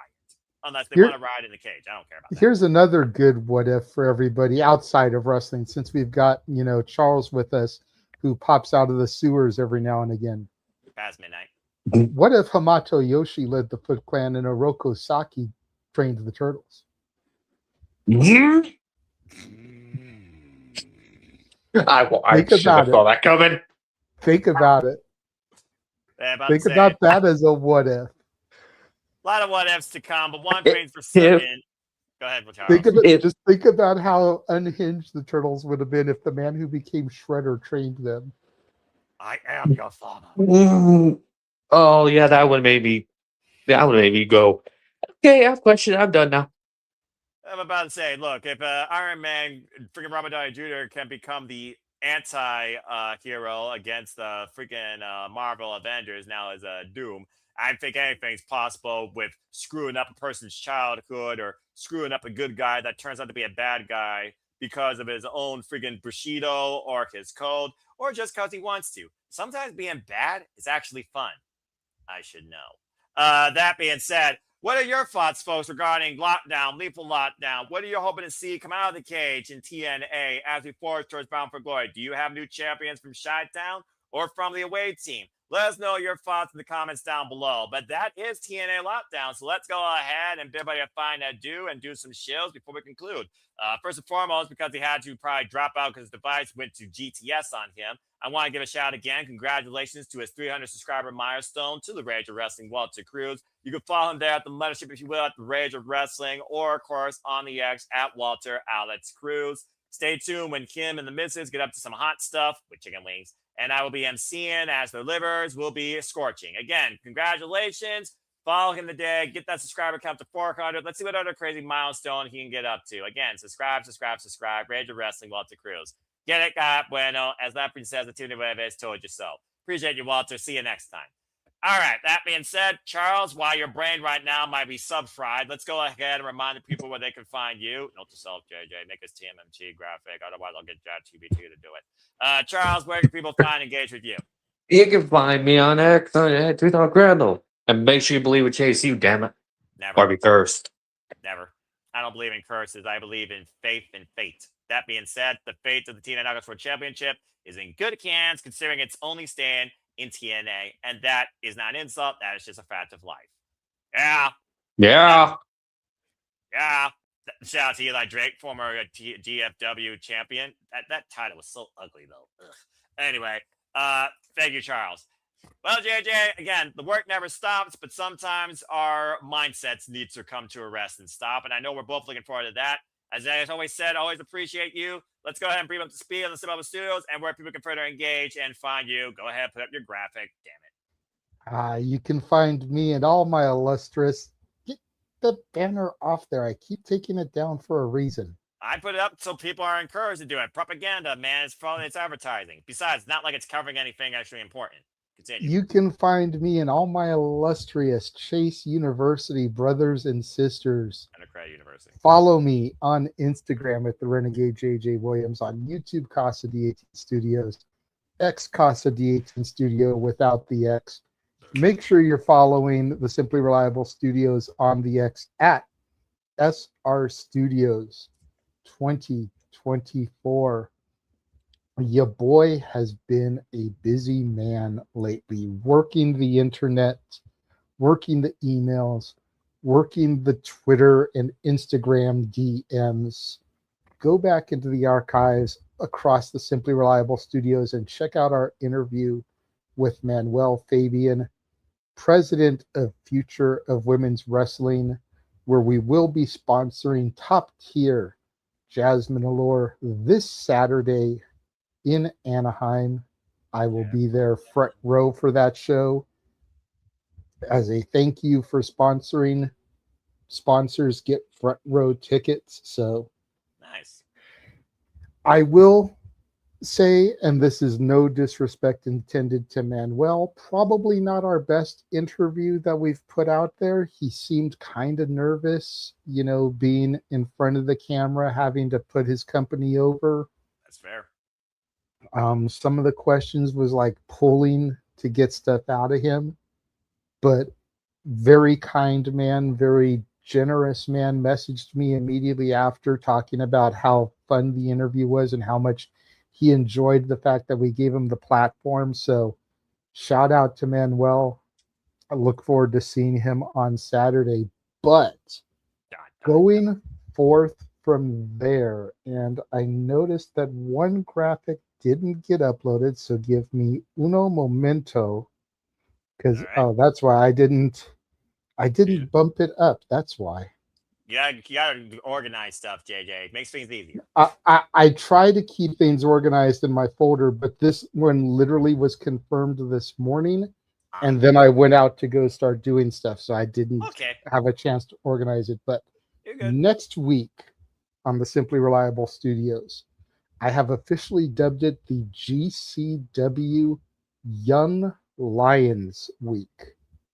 Tuesday, the 25th, we will be talking to Junie Underwood, 8 Eastern, 5 Pacific. And on Thursday, the 27th, we will be interviewing Sturdy Sal Mistretta, both men who have been featured heavily in the GCW Scramble matches, which are a staple of GCW shows, usually unannounced. First or second match on the card, an opportunity to get the youngsters that are really trying to get established, get their names out there, a chance to show what they can do. I love that. These men featured on a bunch of shows here recently. Junie, for a while, we've had our eye on. Sturdy Sal has just kind of come up here the last couple months, going back to their show at Coney Island, which I want to say was June, or no, it was July. It was 4th of July, 5th of July. Okay. So Sturdy has only kind of been here the last month and a half, 2 months on our radar, but going to be looking forward to those. The week after, back-to-back nights of interviews. First, we are going to interview a woman who on Saturday will be challenging for the Future of Women's Wrestling Championship. So when we get her on September 1st, she could very well be the new Future of Women's Wrestling Champion. You might recognize her from WOW Women of Wrestling, where she wrestled as Princess Aussie. She now just goes as Simone. Oh, okay. And then on Wednesday, September 2nd, we will have the Pro Wrestling Symphony champion, Colby Carter, on the show. Not only does he dip in Symphony, but he also wrestles on OVW, now run by Al Snow, the Louisville, Kentucky promotion that is responsible for the illustrious class of 02. John Cena, Randy Orton, Dave Batista, Brock Lesnar, Shelton Benjamin. Victoria was in there as well. Rico Constantino. So many names. The Bashams. Oh, the Bashams. There's a throwback. And then the week after that, we will have one half of the new GCW World Tag Team Champions. Sam Stackhouse will be joining us. Very happy for this one. Walter actually worked the emails and the DMs and set this one up. Nice. Very proud of Walter getting this set up for us. And then on Thursday, September 10th, we will be having our first Zebra. Referee JC, I want to say you pronounce her last name Minray. Looks like Minray to me. Yeah. She usually just goes by JC, but her IG had the full name, so I just copied and pasted. Respect the Referee JC, our first Zebra, will be on the show. She trained at the Santino Brothers Wrestling Academy. Santino Brothers, of course, best known for Bad Dude Tito from TMDK, and of course, Big Bad Brody King, amongst a plethora of others. And then a little birdie has told me that on the Sunday brunch shenanigans, we will be announcing another interview that has been locked in. A former WWE ID talent and WWE Evolve star is going to be joining us. Female, I will say that much. You know, so I'll let people out there suspect and conspiracize over who it is. The only other hint I will give as to who this person is that I know her as 3 different names. The name I first discovered her as, the name she wrestled on WWE ID/Evolve, and the name she's changed her gimmick to now that she's left WWE ID/Evolve, because she didn't go back to the original name. She picked a new one. So I know her as 3 different gimmicks, 3 different names, and that should be getting announced during the Sunday brunch shenanigans. All right, good stuff. Well, keep on leaving an impact forward for the professional wrestling business through these great conversations, and I hope that you all continue to leave your impact with your viewership and support to all these great personalities, wrestlers, staff members, founders, company owners, as we continue to bring you the knowledge and the input and, of course, the passion and outlook on all these wrestling organizations. So, again, thank you, JJ. And as always, folks, you want to find me, good luck if you choose, try if you will, at Foster1916 on the X or on YouTube. For I am nothing more but a simple man and a lifelong fan of professional wrestling. Damn it. And boy, is it going to be a fun couple of weekends for me, because while I am not an interviewee, I am pretty much the voice of commentary. And I will bring you forward, starting off this weekend with Honor. Of course, I love Ring of Honor. You all know that. And one of my favorite forms is Death Before Dishonor. Matches we will be calling include not limited to the Virtuosa, Diana Perazzo, Long may she fucking reign, defending against, you recognize that person? Steph DeLander for the Ring of Honor Women's Pure Championship. Still undefeated, by the way, in Ring of Honor Pure Rules matches since the Ring of Honor Women's Pure Division was established underneath the Virtuosa. Long may she fucking reign as the only Pure Champion. That's not the only title STL is going to be going after here in the next little bit, as she will be challenging Shotzi Blackheart for the House of Glory Women's Championship on September 4th. The rain, JJ. The rain. And probably Leah Rush will show up. And Leah Rush will be defending, of course, his Ring of Honor World Television Championship against Action Andretti in a fight without honor. And, of course, the Ring of Honor men's return to be on the line. Unfortunately, Najee McGuinness has not been medically cleared to compete. So now Lee Moriarty will defend the title against a former Ring of Honor Pure Champion, the Wrestler, Katsuyori Shibata, after Shibata was able to put down Scrappy Yappy Wheeler Yuta. Also just made official a 4-way for the Ring of Honor Women's World Television Championship. Sky Blue, Marina Shafir, Slater Steel, the real deal, will stir it up with Red Velvet. And, of course, Athena, who is the longest reigning champion in modern wrestling history right now, defends the Ring of Honor Women's World Championship against one of my favorites, Hazuki, the Wild Heart of Stardom. I do want to say, go back to the Athena match, win or lose, and I have no doubt that our forever champion will retain here. Athena needs to be ready, because Hazuki has been in the dungeon with Natty the last couple of weeks. Who has so been win or lose, she's going to be bringing it, because you know the way Natty gets down when it comes to those dungeon sessions. Athena needs to be ready. And Suzuki, of course, already disciplined in Stardom. Of course, a former Stardom Tag Team Champion. And, of course, the most wanted Bandito would defend the Ring of Honor World Championship against the Prodigy Nick Wayne, former Ring of Honor World Television Champion. That and so much more, literally in less than 48 hours at the Brookside, of course, exclusively available for Honor Club for $9.99. And we'll be coming to the City Studios. I think we're going live either 5:45 or 6:45 p.m. Standard Time. I have to double check. Also, Nina and Queen Amanada, who have started their own tag team dynamic, will be involved in the 0 hour, of course, taking on one of my favorites from the Texas area, Vert Vixen, ready up. Not player one, but probably most dangerous boss or gamer. And she'll be teamed up against Viva Van. That and so much more coming this Friday. And of course, this weekend, like I said, Sunday night, we're covering Lockdown. Stay tuned for more on that. And again, if you want to follow that, $40 preview exclusively on TNA Plus. And then, of course, the Predicting continues next week as we go all in, literally probably at the same time as we prepare for AEW's biggest show of the calendar year.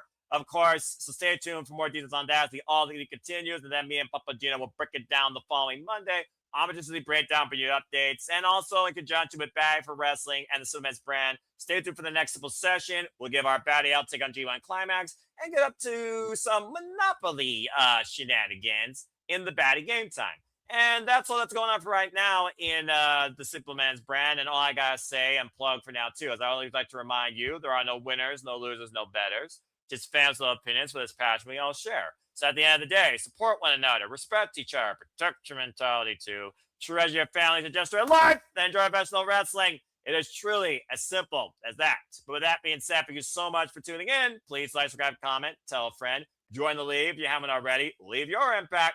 Form will be down in the comment section below some point during Friday morning or afternoon. I assure you. Let's hit the bells video goes live on demand on any of the outlets here at the Similar Studios, or of course, follow us like you saw on the X. Hit the subscribe button. I assure you, content, creativity, predictions, passions, interviews, shenanigans, none of that stuff is going to that anytime soon. Again, this weekend's shenanigans will be a special Sunday brush celebrating the Renegade Wrestling JJ Williams for his big milestone birthday. God bless you and happy birthday to you as he hits the big 5-0. So Yes, join us. 3 Eastern, noon Pacific, Sunday. So join us, if you will, and let's have a toast as we get ready to celebrate JJ and dive into Lethal Lockdown and more with Lockdown this coming Sunday.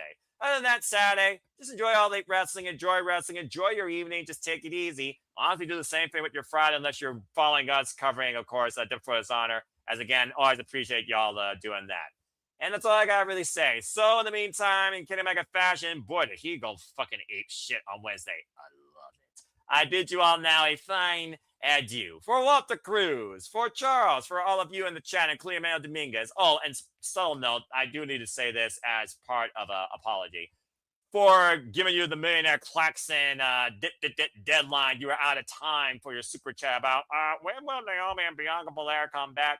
We will adjust it on the Sunday brunch shenanigans. That much I will promise, even if I have to headline that conversation. Apologies to Manuel Advance, but again, I don't play around with shit like that. When I said deadline, damn it, I try and keep it. Okay, that being said, now that I got that out of the way, that's the only humility you're going to see. For Renegade Wrestling JJ Williams, I am the Summon Noel Foster. Like to always remind and encourage you to make a positive impact in life. Have a good night, and thanks for tuning in to another edition of City Predicting. Let's go, folks, in the lockdown. Safely this time, not like 2020. And have a hell of a good time with TNA Wrestling. But first, honor is real and comes forward Friday. And until then, have a great one, folks. And we'll see you next time here in and out of the Simply Reliable Studios. Take care.